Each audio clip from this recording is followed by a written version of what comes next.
السلام عليكم ورحمة الله وبركاته. بسم الله الرحمن الرحيم.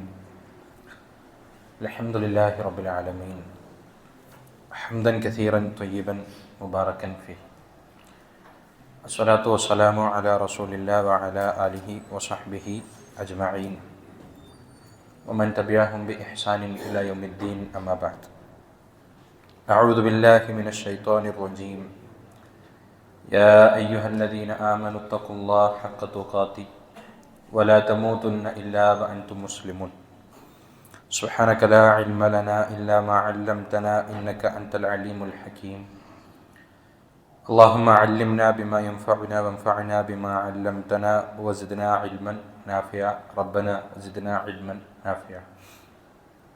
സ്നേഹമുള്ള സഹോദരങ്ങളെ, അള്ളാഹുവിൻ്റെ അപാരമായ തൗഫീഖ് കൊണ്ട് റമളാനിലെ ഏറ്റവും പുണ്യമുള്ള രാവുകളെ ആഫിയത്തോടുകൂടെ സ്വീകരിക്കാനും അള്ളാഹുവിൻ്റെ ഭവനത്തിൽ അവൻ്റെ സ്മരണയിൽ ഒരുമിച്ച് ചേർന്നിരിക്കാനും നമുക്ക് ഭാഗ്യം ലഭിച്ചു. അള്ളാഹു നമ്മിൽ നിന്ന് ഒരു സ്വാലിഹായ അമലായി ഇതിനെ സ്വീകരിക്കുമാറാകട്ടെ. റസൂലുള്ളാഹി സ്വല്ലല്ലാഹു അലൈഹി വസല്ലം സുദീർഘമായ ഹദീസിലൂടെ പഠിപ്പിച്ചു തന്നതുപോലെ രാവിലെയും വൈകുന്നേരവും ഒരു വിഭാഗം മലക്കുകളെ അള്ളാഹു ഭൂമിയിലേക്ക് അയക്കും. യൽതമിസൂന തുറുഖ്, അവരിടവഴികൾ അന്വേഷിച്ച് പോകും. അവരുടെ അന്വേഷണം അള്ളാഹുവിൻ്റെ സ്മരണയിൽ ഒരുമിച്ച് കൂടിയിരിക്കുന്ന ആളുകളെയായിരിക്കും. അങ്ങനെ അള്ളാഹുവിൻ്റെ സ്മരണയിൽ ഒരുമിച്ച് കൂടിയിരിക്കുന്ന ആളുകളെ കണ്ടാൽ മലക്കുകൾ അള്ളാഹുവിനോട് അത് റിപ്പോർട്ട് ചെയ്യും. അള്ളാഹുവിനോട് പറയും, ഇന്നാൽ ഇന്ന സ്ഥലത്ത് ഇന്ന ആളുകൾ ഒരുമിച്ച് കൂടിയിരിക്കുന്നുണ്ട്. അള്ളാഹു ചോദിക്കും, യത്ലുബൂൻ, അവരെന്താണ് തേടുന്നത്, അവരെന്താണ് ചോദിക്കുന്നത്? മലക്കുകൾ പറയും എന്നാണ്, യത്ലുബൂൻ അൽ ജന്ന, അവർ സ്വർഗമാണ് റബ്ബെ ചോദിക്കുന്നത്. അള്ളാഹു മലക്കുകളോട് തിരിച്ചു ചോദിക്കും, അവരതിന് സ്വർഗം കണ്ടിട്ടുണ്ടോ? മലക്കുകൾ പറയുമില്ല, കണ്ടിരുന്നെങ്കിൽ അവരിതിനേക്കാൾ നന്നായി പരിശ്രമിക്കുമായിരുന്നു. രണ്ടാമത് അള്ളാഹു ചോദിക്കും, മിമ്മ യതഅവ്വദൂൻ, അവരെന്തിൽ നിന്നാണ് രക്ഷയെ ചോദിച്ചുകൊണ്ടിരിക്കുന്നത്? അപ്പോൾ മലക്കുകൾ പറയും, നരകത്തിൽ നിന്നാണ് അള്ളാഹുവെ അവർ നിന്നോട് കാവലിനെ ചോദിക്കുന്നത്. അപ്പോൾ അള്ളാഹു ചോദിക്കും, അതിന് അവർ നരകം കണ്ടിട്ടുണ്ടോ? മലക്കുകൾ പറയുമില്ല, കണ്ടിരുന്നെങ്കിൽ അവരിതിനേക്കാൾ പ്രയത്നിച്ച് അതിൽ നിന്ന് രക്ഷപ്പെടാൻ വേണ്ടി പരിശ്രമിക്കുമായിരുന്നു.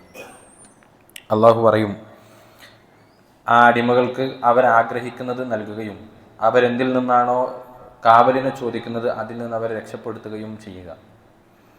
അപ്പോൾ മലക്കുകൾ ചോദിക്കുമെന്നാണ് അള്ളാഹു ഈ കൂട്ടത്തിൽ അവസാനം വന്നിരുന്ന കുറച്ചാളുകളുണ്ട്. അവർ പിന്നിലയിൽ ഇരിക്കുന്ന അവസാനം വന്ന കുറച്ചാളുകളുണ്ട്. അവർ ഞാൻ അങ്ങനെ തിരിച്ചു പറഞ്ഞല്ലോ, ഞാൻ ബാക്കി പറയുമ്പോൾ അത് കുറച്ചുകൂടെ വ്യക്തത വരും. അപ്പം അള്ളാഹുവിനോട് അവർ മലക്കുകൾ ചോദിക്കുമെന്നാണ്. ഇവർ പിന്നിൽ വരാനുള്ള കാരണം ഇവരങ്ങനെ ആഗ്രഹിച്ചു വന്നതല്ല. ഈ സദസ്സിലിരിക്കണമെന്ന് കരുതി അതിൻ്റെ പ്രതിഫലം ആഗ്രഹിച്ച് വന്നവരല്ല. അവരൊരു കച്ചവട സംഘത്തിൻ്റെ കൂടെ യാത്ര പോകുന്നു. അപ്പോൾ ഒരു കച്ചവട സംഘത്തിൻ്റെ നേതൃത്വം ഇവിടെ ഇരുന്ന്, ഏതായാലും ഇവിടെ ക്ലാസ് ഉണ്ട്, അല്ലെങ്കിൽ ഇങ്ങനൊരു സദസ്സുണ്ട്, അപ്പോൾ ഇവിടെ ഇരിക്കാമെന്ന് തീരുമാനിച്ചു. അപ്പോൾ അങ്ങനെ അതിൻ്റെ ഭാഗമായതാണ്, അല്ലാതെ അവർ ഇത് ഉദ്ദേശിച്ച് വന്നവരല്ല. അപ്പോൾ അവരുടെ വിഷയത്തിൽ എന്താണ് നിലപാടെടുക്കേണ്ടത് എന്ന് മലക്കുകൾ ചോദിക്കുമെന്നാണ്. അപ്പോൾ അല്ലാഹു സുബ്ഹാനഹു വ തആല പറയും, അവരേറ്റവും നല്ല ഒരു സംഘത്തിൻ്റെ കൂടെ കൂടിയതുകൊണ്ടാണല്ലോ ഈ ഒരു സദസ്സിൻ്റെ കൂടെ ഭാഗമാകാൻ അവർക്ക് പറ്റിയത്. അതുകൊണ്ട് അവർക്കും ആ സംഘത്തിൻ്റെ മുഴുവൻ പ്രതിഫലത്തെയും രേഖപ്പെടുത്തിക്കൊള്ളുക എന്ന് അല്ലാഹു സുബ്ഹാനഹു വ തആല പറയുമെന്നാണ്. അള്ളാഹുവിൻ്റെ തൗഫീഖ് ഉണ്ടെങ്കിൽ ഇന്നത്തെ ദിവസം അത്തരമൊരു റിപ്പോർട്ടിങ് ഈ പള്ളിയുടെ പരിസരത്ത് നിന്ന് മലക്കുകൾ നിർവഹിക്കുന്നുണ്ടാകും. അല്ലാഹു സുബ്ഹാനഹു വ തആല വാഗ്ദാനം ചെയ്യപ്പെട്ട നരകമോചനവും സ്വർഗപ്രവേശനവും ഈ സദസ്സിലൂടെ, ഇത്തരം സംഗമങ്ങളിലൂടെ നമുക്കെല്ലാവർക്കും നൽകി അനുഗ്രഹിക്കുമാറാകട്ടെ. ആ സംഘത്തിൻ്റെ കൂടെ ചേർന്നതിൻ്റെ നന്മയാണ് എന്ന് നബി സല്ലല്ലാഹു അലൈഹി വസല്ലം പറഞ്ഞ, അല്ലെങ്കിൽ അള്ളാഹു മലക്കുകളോട് മറുപടി പറഞ്ഞ അതേ വിഷയം തന്നെയാണ് നമ്മൾ ഇന്നിവിടെ സംസാരിക്കുന്നത്. കൂട്ടുകെട്ടും സൗഹൃദവും സമ്മാനിക്കുന്നത് എന്താണ്, അത് ബാക്കിയാക്കുന്നത് എന്താണ് എന്നതാണല്ലോ നമ്മുടെ വിഷയം. മനുഷ്യൻ്റെ ഒരു പ്രകൃതം എന്ന് പറയുന്നത് തന്നെ ഇണങ്ങി ജീവിക്കുക എന്നതാണ് മനുഷ്യൻ്റെ പ്രകൃതം. ഇണക്കത്തോടുകൂടെ ജീവിക്കുക എന്നതാണ് മനുഷ്യർ താല്പര്യപ്പെടുക. എന്തൊക്കെ നിഅമത്തുകൾ ഉണ്ടെന്ന് പറഞ്ഞാലും, എത്ര ആരോഗ്യമുണ്ടെന്ന് പറഞ്ഞാലും, എത്ര പണമുണ്ട് എന്ന് പറഞ്ഞാലും, ഏത് സൗകര്യത്തിലാണ് ജീവിക്കുന്നത് എന്ന് പറഞ്ഞാലും, ആളുകളെ ആശ്രയിക്കാതെ ജീവിക്കുക മനുഷ്യരെ സംബന്ധിച്ചിടത്തോളം സാധ്യമല്ല. നല്ല പണമുള്ള വീട്ടിലുള്ള ആളാണ്, അല്ലെങ്കിൽ കോടീശ്വരനാണ്, ശതകോടീശ്വരനാണ് എന്നതുകൊണ്ട് അയാൾക്ക് ആരെയും അവലംബിക്കാതെ ജീവിക്കുക സാധ്യമല്ല. അയാളുടെ പണം കൊണ്ട് അയാൾ വാങ്ങുന്ന സംഗതികൾ അത് മനുഷ്യർ ഉണ്ടാക്കി കൊടുത്താൽ മാത്രമേ അവർക്ക് ജീവിതം വളരെ മനോഹരമായി മുന്നോട്ട് കൊണ്ടുപോകാൻ പറ്റും. മനുഷ്യരെന്ന് പറയുന്നത് അങ്ങനെ ആളുകളുമായി ഇടപഴകാൻ വേണ്ടി അള്ളാഹു സംവിധാനിച്ചിട്ടുള്ളൊരു ജീവിത പരിസരത്താണ് നമ്മളെല്ലാവരും ജീവിക്കുന്നത്. ആ ഇണക്കത്തിൽ തന്നെ, ഈ ജീവിതയാത്രയിൽ തന്നെ അള്ളാഹു സംവിധാനിച്ച ഈ പ്രകൃതത്തിൻ്റെ ഭാഗമായി തന്നെ നമ്മൾ പലതും ഒപ്പിയെടുത്താണ് നമ്മുടെ ഒരു സ്വഭാവവും നമ്മുടെ സംസ്കാരവും ഒക്കെ രൂപപ്പെടുത്തിയെടുക്കുക. അത് നല്ലതാണെങ്കിലും ചീത്തയാണെങ്കിലും ഈ പ്രകൃതത്തിൽ നിന്നും, ഈ കൂട്ടത്തിൽ നിന്നും, കൂട്ടായ്മയിൽ നിന്നും, നമ്മുടെ ഒരു കൂട്ടുകെട്ടിൽ നിന്നും, സൗഹൃദത്തിൽ നിന്നും ഒക്കെ തന്നെയാണ് നമ്മുടെ ഒരു വ്യക്തിത്വം രൂപപ്പെട്ടു വരിക. അത് അള്ളാഹു സംവിധാനിച്ച മനുഷ്യന്റെ ഒരു സൃഷ്ടിപ്പിന്റെ ഒരു പ്രകൃതമാണ്. അതങ്ങനെ സൃഷ്ടിച്ചു എന്നതുകൊണ്ട് തന്നെ അള്ളാഹു സുബ്ഹാനഹു വ തആല അങ്ങനെ മനുഷ്യരായ നമ്മളോട് സഹവസിക്കുമ്പോഴും കൂട്ടുകൂടുമ്പോഴും പാലിക്കേണ്ട നിയമങ്ങളെക്കുറിച്ച്, മര്യാദകളെക്കുറിച്ച് ആവശ്യമായ നിർദ്ദേശങ്ങളും ശക്തമായ താക്കീതുകളും നൽകിയിട്ടുണ്ട്. ആവശ്യമായ നിർദ്ദേശങ്ങൾ നൽകിയിട്ടുണ്ട്, ശക്തമായ താക്കീതും അള്ളാഹു സുബ്ഹാനഹു വ തആല നൽകിയിട്ടുണ്ട് എന്ന് നമുക്കൊക്കെ അറിയാം. സൂറത്തുൽ കഹ്ഫിൽ നബി സല്ലല്ലാഹു അലൈഹി വസല്ലമയോട് അള്ളാഹു സുബ്ഹാനഹു വ തആല നടത്തുന്നൊരു ആജ്ഞയുണ്ട്, ഒരു കൽപ്പനയുണ്ട്. വസ്ബിർ നഫ്സക മഅല്ലദീന യദ്ഊന റബ്ബഹും ബിൽ ഗദാത്തി വൽ അശിയ്യി യുരീദൂന വജ്ഹഹു വലാ തഅദു ഐനാക അൻഹും തുരീദു സീനത്തൽ ഹയാത്തിദ് ദുനിയ വലാ തുതിഅ മൻ അഗ്ഫൽനാ ഖൽബഹു അൻ ദിക്രിനാ വത്തബഅ ഹവാഹു വകാന അംറുഹു ഫുറുത. നബി സല്ലല്ലാഹു അലൈഹി വസല്ലമയോട് അള്ളാഹുവിന്റെ കൽപ്പനയാണ്, വസ്ബിർ നഫ്സക, താങ്കൾ ക്ഷമിച്ച് താങ്കളുടെ മനസ്സിനെ ക്ഷമയോടുകൂടെ കൈകാര്യം ചെയ്ത് നിർത്തണം.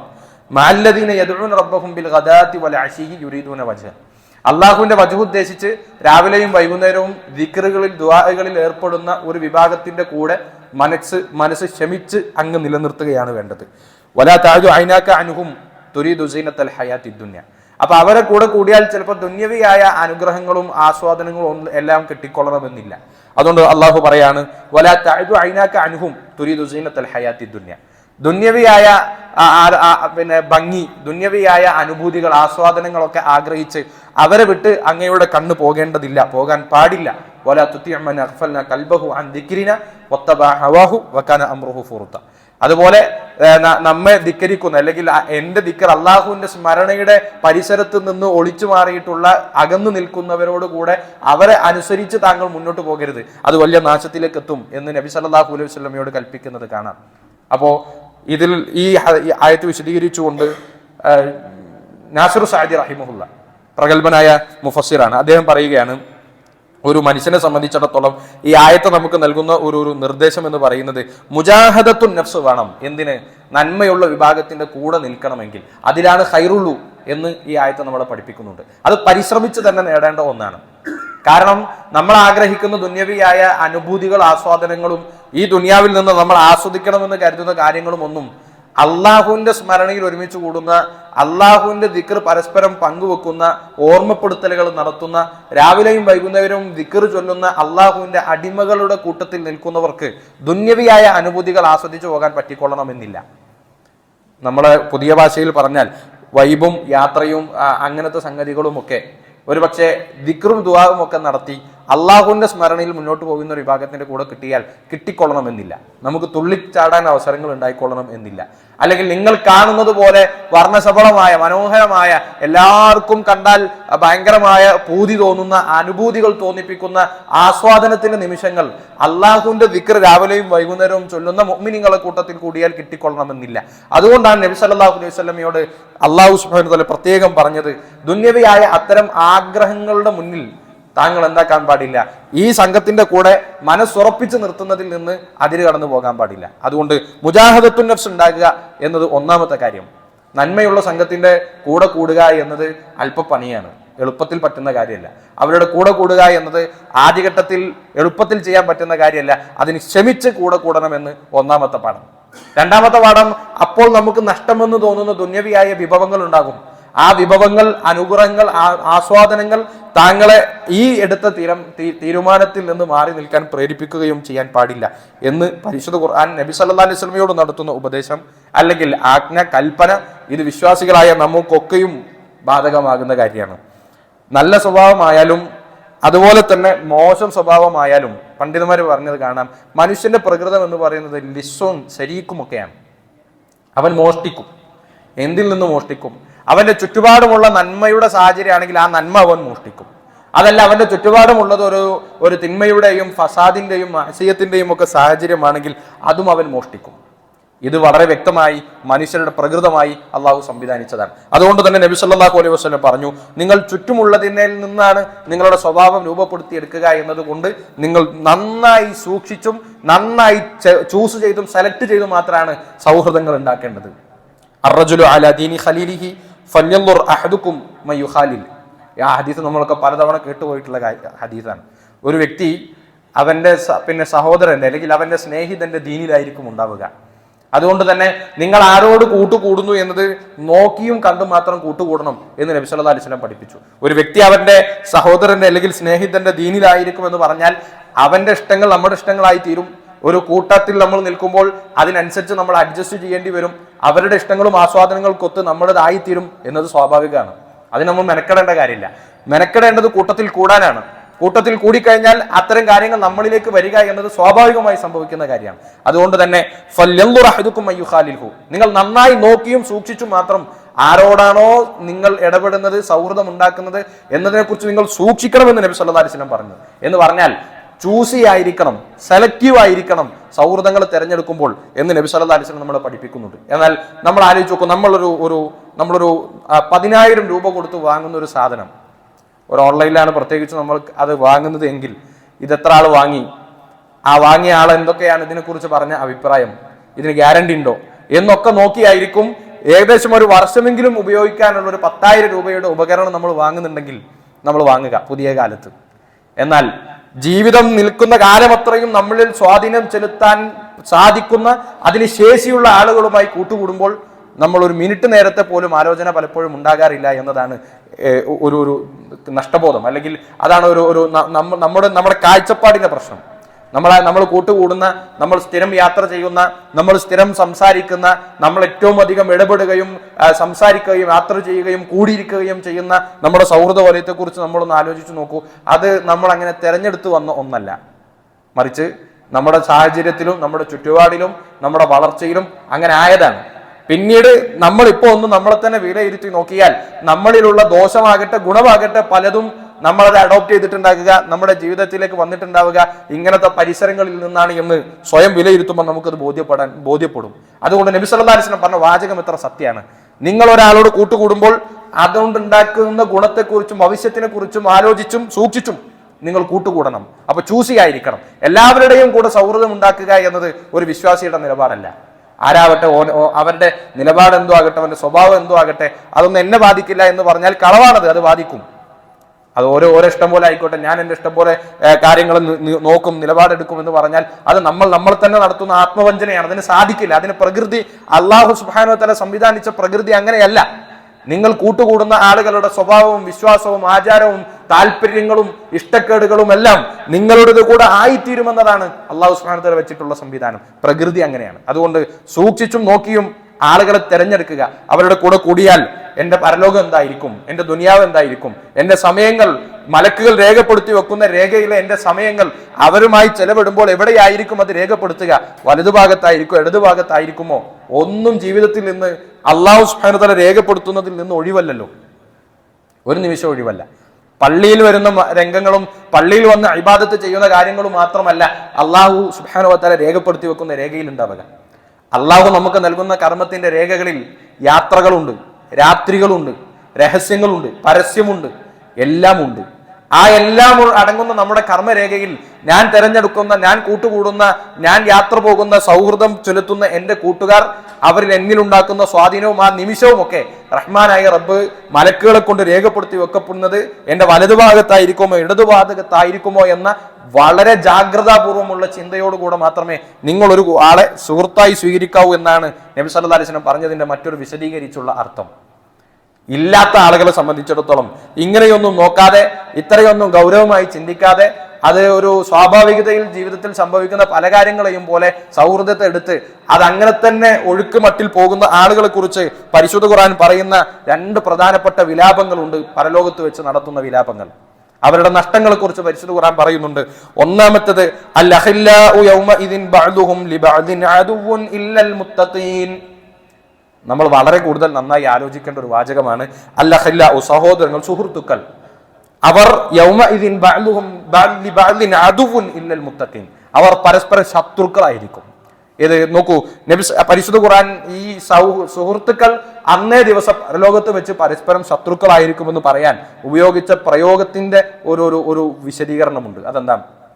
സ്വദീഖ്, സാധാരണ നമ്മൾ അറബി ഭാഷയിൽ പഠിച്ചിട്ടുണ്ട്, സ്നേഹിതൻ അല്ലെങ്കിൽ സുഹൃത്ത് എന്നൊക്കെ പറയാൻ സ്വദീഖ് എന്ന പദമാണ് പ്രയോഗിക്കുക.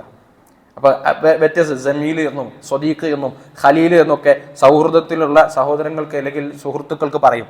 അതിന് ഖലീൽ എന്ന് പറയുന്ന പദത്തിന് ഒരു പ്രത്യേകതയുണ്ട്. നബി സല്ലല്ലാഹു അലൈഹി വസല്ലം പറഞ്ഞല്ലോ, ഇന്നല്ലാഹ ഇത്തഖദനി ഖലീലൻ കമ ഇത്തഖദ ഇബ്രാഹിമ ഖലീല. അല്ലാഹു സുബ്ഹാനഹു വ തആല ഇബ്രാഹിം നബി അലൈഹി സ്വലാത്തു വസ്സലാമയെ ഖലീലായി തെരഞ്ഞെടുത്തതുപോലെ എന്നെയും ഖലീലായി തെരഞ്ഞെടുത്തിട്ടുണ്ട്. എന്നിട്ട് ആ ഹദീസിൽ തന്നെ പറഞ്ഞു, എന്നെ അള്ളാഹു ഖലീലായി തെരഞ്ഞെടുത്തിട്ടില്ലായിരുന്നുവെങ്കിൽ ലത്തഖത്തു അബൂബക്കറിൻ ഖലീല, ഞാൻ അബൂബക്കർ അള്ളാഹിനെ ഖലീലായി തെരഞ്ഞെടുക്കുമായിരുന്നു എന്ന് പറഞ്ഞാൽ ഒരു വ്യക്തിക്ക് ഒരു സമയം ഒറ്റ ഖലീലേ ഉണ്ടാവുകയുള്ളൂ. ഒരു ഖുല്ലത്ത് എന്ന് പറഞ്ഞാൽ അഅ്ലാ അൻവാഇൽ മഹബ്ബ, സ്നേഹത്തിന്റെയും സൗഹൃദത്തിന്റെയും ഒക്കെ ഏറ്റവും ഉയർന്ന ദറജയാണ് ഖലീൽ എന്ന് പറഞ്ഞ പ്രയോഗത്തിന്റെ ഒരു വിശദീകരണം. എന്ന് പറഞ്ഞാൽ ആത്മസുഹൃത്താണ്, ചങ്കാണ്, അല്ലെങ്കിൽ അങ്ങനെയൊക്കെ നമുക്ക് പറയാവുന്ന സൗഹൃദ ബന്ധത്തെ കുറിച്ചാണ് ഖലീൽ എന്ന് പറയുക. പരിശുദ്ധ ഖുർആൻ പറയുന്നത് അൽ അഖില്ലാഉ യൗമഇദിൻ ബഅദുഹും ലിബഅദിൻ അദുവ്വുൻ ഇല്ലൽ മുത്തഖീൻ. സാധാരണ സ്നേഹിതരല്ല, ഇവിടെ ഏറ്റവും സൗഹൃദത്തിൽ നടന്ന, പിരിയാൻ കഴിയാത്ത വേദനയുള്ള സൗഹൃദത്തിന്റെ വക്താക്കളായി നടന്നിരുന്ന ആളുകൾ, അങ്ങനെ ചേർന്ന് മൊട്ടിയും നടന്നിരുന്ന ആളുകൾ പരലോകത്തെത്തിയാൽ അവർ പരസ്പരം ശത്രുക്കളാണ്, മുത്തഖീങ്ങളല്ലാത്തവർ. തഖ്വയുടെ മാർഗത്തിൽ, അള്ളാഹുവിന്റെ മാർഗത്തിൽ പരസ്പരം ഗുണദോഷിച്ചും സ്നേഹിച്ചും നിന്നുപോയവരല്ല എങ്കിൽ എല്ലാവരും ആ കാര്യത്തിലും ആ ഗുണമേന്മയിലും ഒത്തുചേർന്ന് സൗഹൃദം ഉണ്ടാക്കിയവരല്ലാത്ത എല്ലാ ആളുകളും അവരുടെ സൗഹൃദത്തിന്റെ പേരിൽ പരലോകത്ത് വിജപിക്കുമെന്ന് മാത്രമല്ല, അവർ പരസ്പരം ശത്രുക്കളായിരിക്കും. അവർ പറയുക, ഞാനല്ല റബ്ബെ, ഇവനാണ് എന്നെ കൊണ്ടുപോയി ചാടിച്ചത്, ഇവനാണ് എന്നെ പ്രേരിപ്പിച്ചത്, ഇവനാണ് എന്നെ പല കാര്യങ്ങൾക്കും മുന്തിവിട്ടത്, ഇവന്റെ നിർബന്ധ ബുദ്ധിയാലാണ് ഞാൻ പലതും ചെയ്തത് എന്ന് പരസ്പരം വഴിചാരുന്ന ശത്രുക്കളായി പരലോകത്ത് മാറും. ആര്? ഇവിടെ അത്രയും സ്നേഹിതരായി നടന്നിരുന്ന സഹോദരങ്ങളെ കുറിച്ച്, സുഹൃത്തുക്കളെ കുറിച്ച് പരിശുദ്ധ ഖുർആൻ പറയാണ്. മാത്രമല്ല വേറൊരു ചിത്രം കൂടെ പരിശുദ്ധ ഖുർആൻ നമുക്ക് പഠിപ്പിച്ചു തരുന്നുണ്ട്. യൗമ യഅദ്ദു ദ്ദാലിമു അലാ യദൈഹി യഖൂലു യാ ലൈതനി ഇത്തഖത്തു മഅ റസൂലി സബീല. 2 വിലാപം. ഒന്ന്, ളാലിമീങ്ങളായ അക്രമകാരികളായ ആളുകൾ, ഫർളുകൾ പൂർത്തീകരിക്കാത്ത തിന്മകൾ ജീവിതത്തിൽ ചെയ്തു പോയിട്ടുള്ള ആളുകൾ, അവർ പരലോകത്തെത്തുമ്പോൾ വിലപിക്കും. അവരവരുടെ കൈകൾ വായിലിട്ടുകൊണ്ട് ഉറക്കെ വിളിച്ചു പറയും, യാ ലൈതനി ഇത്തഖത്തു മഅ റസൂലി സബീല. ഞാൻ അള്ളാഹുവിന്റെ പ്രവാചകൻ പറഞ്ഞതുപോലെ ജീവിക്കുകയും പ്രവാചകന്റെ സുന്നത്തിനനുസരിച്ച് എന്റെ ജീവിതത്തെ ക്രമീകരിക്കുകയും ആ മാർഗം ഞാൻ തിരഞ്ഞെടുക്കുകയും ചെയ്തിരുന്നുവെങ്കിൽ എന്നൊന്നാമത്തെ വിലാപം. യാ വൈലത്താ ലൈതനി ലം അത്തഖിദ് ഫുലാനൻ ഖലീല. രണ്ടാമത് അവർ പറയും, ഞാൻ ഇന്ന ചങ്ങാതിയെ എന്റെ സുഹൃത്തായി തെരഞ്ഞെടുത്തിട്ടില്ലായിരുന്നെങ്കിൽ ഞാൻ ഇന്ന് ഇതുപോലെ ആകുമായിരുന്നില്ല. ലഖദ് അവല്ലനി അനി ദിക്ർ ബഅദ ഇദ് ജാഅനി വകാന ശൈത്വാനു ലിൽ ഇൻസാനി ഖദൂല. എനിക്ക് ഉത്ബോധനങ്ങൾ വന്നതിന്റെ ശേഷം, ഒരു റമദാനിലെ സമയത്ത് ഞാൻ എടുത്തൊരു തീരുമാനങ്ങൾക്ക് ശേഷം, തൗബ ചെയ്ത് മടങ്ങി ഞാൻ ആ തിന്മകളിലേക്ക് പോകില്ല എന്ന് തീരുമാനിച്ചതിന്റെ ശേഷം, അങ്ങനത്തെ ഉത്ബോധനങ്ങൾ എനിക്ക് വന്നെത്തിയതിന്റെ ശേഷം എന്നെ വീണ്ടും വഴിപിഴപ്പിച്ചവൻ ഇന്ന സുഹൃത്താണ്. ആ ചങ്ങാതിയെ ഞാൻ എന്റെ സുഹൃത്തായി സ്വീകരിച്ചിട്ടില്ലായിരുന്നെങ്കിൽ എന്ന് പരലോകത്ത് വിലപിക്കും. ആര്? തഖ്വയെ പരിശോധിക്കാതെ, തഖ്വയെ വിലയിരുത്താതെ, അല്ലെങ്കിൽ അതിന് വിലമതിക്കുവാതെ ഈ ലോകത്തുള്ള സൗകര്യങ്ങൾക്കും ആർഭാടങ്ങൾക്കും അല്ലെങ്കിൽ അനുഭവങ്ങൾക്കും ഒക്കെ വേണ്ടി സുഹൃത്തുക്കളായി തീർന്നവർ, അതിന്റെ പേരിൽ പരസ്പരം പല നിലക്കുമുള്ള കൊടുക്കൽ വാങ്ങലുകൾ നടത്തിയവർ, യാത്രകൾ നടത്തിയവർ, സ്നേഹിച്ചവർ, പരസ്പരം എല്ലാം കൊണ്ടും കൊടുത്തും നിന്ന് സൗഹൃദം പുലർത്തിയിരുന്ന ആളുകൾ, അവർ പരലോകത്തെത്തിയാൽ പറയുന്നതാണ്, ഇവനാണ് എന്റെ പല കാര്യങ്ങളും എന്നെ ഇത്ര രൂപത്തിലാക്കിയത് എന്ന് അള്ളാഹു സുബ്ഹാനഹു വ തആല വിലപിക്കുന്ന ഒരു ഘട്ടം ഉണ്ടാകുമെന്നാണ്. റബ്ബിനേക്കാളും ഉമ്മയെയും ഉപ്പയേക്കാളും നമ്മൾ സ്നേഹിച്ചവരെ ഇപ്പോഴത്തെ ഒരു കാലത്തെ കുറിച്ച് നമ്മൾ ഈ ആയത്തിന്റെ തന്നെ പശ്ചാത്തലത്തിൽ ചിന്തിച്ചു നോക്കൂ. നമ്മൾ പറയുമെന്നാണ്, അള്ളാഹുവിന്റെ ഒരു ഉത്ബോധനം എനിക്ക് വന്നെത്തിയതിന്റെ ശേഷം എന്നെ വഴിപിഴപ്പിച്ചത് ഇന്നയാളാണ്. നിസ്കാരത്തിന്റെ കോളത്തിൽ ഒരുപാട് വിട്ടു നിൽക്കുന്നുണ്ട്. എന്താ കാരണം? നിസ്കരിക്കാൻ പോകണമെന്ന് ഞാൻ തീരുമാനിച്ചിരുന്നു, നിസ്കരിക്കാം എന്ന അഭിപ്രായം ഞാൻ അവിടെ പങ്കുവച്ചിരുന്നു, പക്ഷെ എന്നെ സമ്മതിച്ചില്ല, എന്നെ പിടിച്ചു വെച്ചത് അല്ലെങ്കിൽ മാറ്റി നിർത്തിയതാണ്, ഇപ്പം അത് വേണ്ട എന്ന് പറഞ്ഞതാണ് എന്ന് അവർ പറയും. ഇത് നോക്കൂ, ഉമ്മയോടും ഉപ്പയോടും ഒരു വ്യക്തിക്കുള്ള, ഒരു വിശ്വാസിക്കുള്ള ബാധ്യത എന്താണ്? ഖുർആൻ പറഞ്ഞല്ലോ, വഇൻ ജാഹദക അലാ അൻ തുശ്രിക ബി മാ ലൈസ ലക ബിഹി ഇൽമുൻ ഫലാ തുതിഉഹുമാ വസാഹിബുഹുമാ ഫിദ്ദുനിയ മഅറൂഫ. ഈ ദുനിയാവിൽ അവർ അള്ളാഹുവിന് അനുസരണക്കേട് കാണിക്കുന്ന മുശ്രിക്കുകളാണെങ്കിൽ കൂടിയും, അന്ധവിശ്വാസികളാണെങ്കിൽ കൂടിയും, ബഹുദൈവ വിശ്വാസികളാണെങ്കിൽ കൂടിയും, ഈ ദുനിയാവിൽ സ്വാഹിബുഹുമാ ഫിദ്ദുനിയ മഅറൂഫ, ഇവിടെയുള്ള നിങ്ങൾ അവരോടുള്ള പെരുമാറ്റം മഅറൂഫായിരിക്കണം, നന്മയായിരിക്കണം, വേദനപ്പെടുത്തുന്നതാകാൻ പാടില്ല എന്ന് ഒരു ബഹുദൈവ വിശ്വാസിയായ മാതാപിതാക്കളോട് ഉണ്ടാകേണ്ട നിലപാടിനെ കുറിച്ച് ഖുർആൻ പറഞ്ഞു. അപ്പോൾ ഒരു വിശ്വാസിയായ മാതാപിതാക്കളോട് നമുക്ക് ഉണ്ടാകേണ്ട ഒരു നിലപാട് എന്തായിരിക്കണം? അപ്പോൾ പലപ്പോഴും ഉമ്മയും ഉപ്പയും നമ്മളോട് പറയുന്ന കാര്യങ്ങൾ മുഖവിലേക്ക് എടുക്കാതിരിക്കാൻ, അത് പൂർത്തിയായി ചെയ്യാതിരിക്കാൻ, അല്ലെങ്കിൽ ഒരു വേള നമ്മുടെ മാതാപിതാക്കളോട് നമുക്കൊരു ഇഷ്ടക്കേടും ഒരു മതിപ്പില്ലായ്മയും സൃഷ്ടിച്ചെടുക്കാൻ കാരണക്കാരായ സുഹൃത്തുക്കളെ കുറിച്ച് പരലോകത്ത് നമ്മൾ വിലപിക്കുമെന്ന്. അവനില്ലായിരുന്നെങ്കിൽ എൻ്റെ മാതാപിതാക്കളോടുള്ള എൻ്റെ ബാധ്യതയുടെ വിഷയത്തിൽ നബി സല്ലല്ലാഹു അലൈഹി വസല്ലം പറഞ്ഞല്ലോ, അള്ളാഹുവിന്റെ തൃപ്തി മാതാപിതാക്കളുടെ തൃപ്തിയിലാണ്, അള്ളാഹുവിന്റെ കോപം മാതാപിതാക്കളുടെ കോപത്തിലാണ്. പലപ്പോഴും നമ്മുടെ ഉമ്മ നമ്മളെക്കുറിച്ച് മോശം പറഞ്ഞത്, അതൃപ്തി രേഖപ്പെടുത്തിയത് സൗഹൃദത്തിന്റെ പേരിലായിരിക്കും. പോണ്ടാന്ന് പറഞ്ഞിട്ട് പോയി, കാണണ്ടെന്ന് പറഞ്ഞിട്ട് കണ്ടു, ഇപ്പൊ വേണ്ടാന്ന് പറഞ്ഞിട്ട് പോയി, അവരാവശ്യപ്പെട്ട ഒരു സംഗതി പൂർത്തിയാക്കി കൊടുക്കുന്നതിന് ഒരു നിലക്കും നമ്മൾ സമ്മതിക്കാതിരുന്ന സൗഹൃദത്തിന്റെ വലയം, ഇങ്ങനെ ലിസ്റ്റ് ഇങ്ങനെ നീണ്ടുപോകുമ്പോൾ പരലോകത്ത് അവർ പറയും, അള്ളാഹു കഴിഞ്ഞാൽ ഞാൻ ഏറ്റവും കൂടുതൽ ബാധ്യതപ്പെട്ട് കാര്യങ്ങൾ ചെയ്തു കൊടുക്കേണ്ട എൻ്റെ മാതാപിതാക്കളെക്കാൾ ഞാൻ പ്രാമുഖ്യം കൊടുത്ത് എന്നെ ഈ വഴികേടിലേക്ക് എത്തിച്ചു കളഞ്ഞത് എൻ്റെ ഈ സുഹൃത്താണ്, അതുകൊണ്ട് അവനെ ഞാൻ സ്വീകരിച്ചിട്ടില്ലായിരുന്നെങ്കിൽ എന്ന് വിളിച്ചു പറയും. ഹറാമുകൾ കേട്ടതും പറഞ്ഞതും നബി സല്ലല്ലാഹു അലൈഹി വസല്ലം പറഞ്ഞല്ലോ, ഒരു സുഹൃത്തിന്റെ ഉപമ എന്ന് പറയുന്നത് അത് നല്ലതാണെങ്കിലും ചീത്തയാണെങ്കിലും, നല്ല സുഹൃത്തിന്റെ ഉപമ എന്ന് പറയുന്നത് ഒരു കസ്തൂരി വിൽപ്പനക്കാരന്റെ, അത്തർ വിൽപ്പനക്കാരന്റെ, അതല്ല ഒരു മോശം സുഹൃത്താണെങ്കിൽ അവന്റെ ഒരു ഉപമ എന്ന് പറയുന്നത് ഒരു കൊല്ലപ്പണിക്കാരന്റെ പോലെയാണ് എന്ന് പറഞ്ഞ ഹദീസ് നമ്മളൊക്കെ കേട്ടിട്ടുള്ള ഹദീസാണ്. ഒരു അത്തർ വിൽപ്പനക്കാരന്റെ ഉപമ എന്ന് പറഞ്ഞാൽ അയാളിൽ നിന്ന് നമ്മൾ അത്തറൊന്നും വാങ്ങിയിട്ടില്ലെങ്കിൽ കൂടി, പർച്ചേസ് ചെയ്ത് പോന്നിട്ടില്ലെങ്കിൽ കൂടി, ആ നിന്ന സമയം അദ്ദേഹത്തിന്റെ ഷോപ്പിൽ പുകയ്ക്കുന്ന ബുഹൂറും അത്തറും ഒക്കെ നമ്മുടെ ദേഹത്ത് പറ്റി സുഗന്ധവുമായിട്ടായിരിക്കും നമ്മൾ മടങ്ങി പോവുക. നന്മയുള്ള സൗഹൃദം അങ്ങനെയായിരിക്കും. മോശപ്പെട്ട സൗഹൃദങ്ങളാണെങ്കിൽ നമ്മളൊന്നും ചെയ്തിട്ടില്ലെങ്കിലും നമ്മളൊന്നും വാങ്ങിയിട്ടില്ലെങ്കിലും അവിടെ ചെലവഴിച്ച സമയം ഒരു കൊല്ലന്റെ ആലയിൽ ചെലവഴിച്ചാൽ അതിന് തീപ്പൊരികൾ പാറി, ഷർട്ടിൽ കറയും അതുപോലെ തന്നെ ഓട്ടയും അങ്ങനത്തെ വൃത്തികേടുകളും അല്ലെങ്കിൽ ഒരു അസ്വാഭാവികതയും ഒക്കെ വരുന്നത് പോലെ അത് ഡാമേജ് ഉണ്ടാക്കും എന്ന് നബി സല്ലല്ലാഹു അലൈഹി വസല്ലം പറഞ്ഞല്ലോ. അതുപോലെയായിരിക്കും.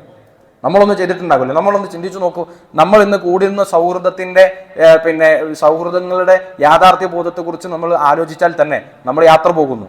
ഈ യാത്ര പോകുന്നതിൽ അള്ളാഹുവിനെ ഭയപ്പെടുന്നവർ ഇല്ലാത്ത, അല്ലെങ്കിൽ തഖ്വയുടെ മാനദണ്ഡം പാലിക്കാതെ നമ്മൾ സ്വീകരിച്ച സുഹൃത്തുക്കളോടൊത്തുള്ള നമ്മുടെ യാത്രയെ നമ്മളൊന്ന് ആലോചിച്ചാൽ അവിടെ അശ്ലീല വർണ്ണനകളുണ്ട്, അവിടെ പരിഹാസങ്ങളുണ്ട്, അവിടെ പരദൂഷണങ്ങളുണ്ട്, വൃത്തികേടുകളുടെ വർത്തമാനങ്ങളുണ്ട്, പാട്ട് കേൾക്കുന്നുണ്ട്, ഹറാമ് കേൾക്കുന്നുണ്ട്, ഹറാമ് പറയുന്നുണ്ട്, ആസ്വദിക്കുന്നുണ്ട്.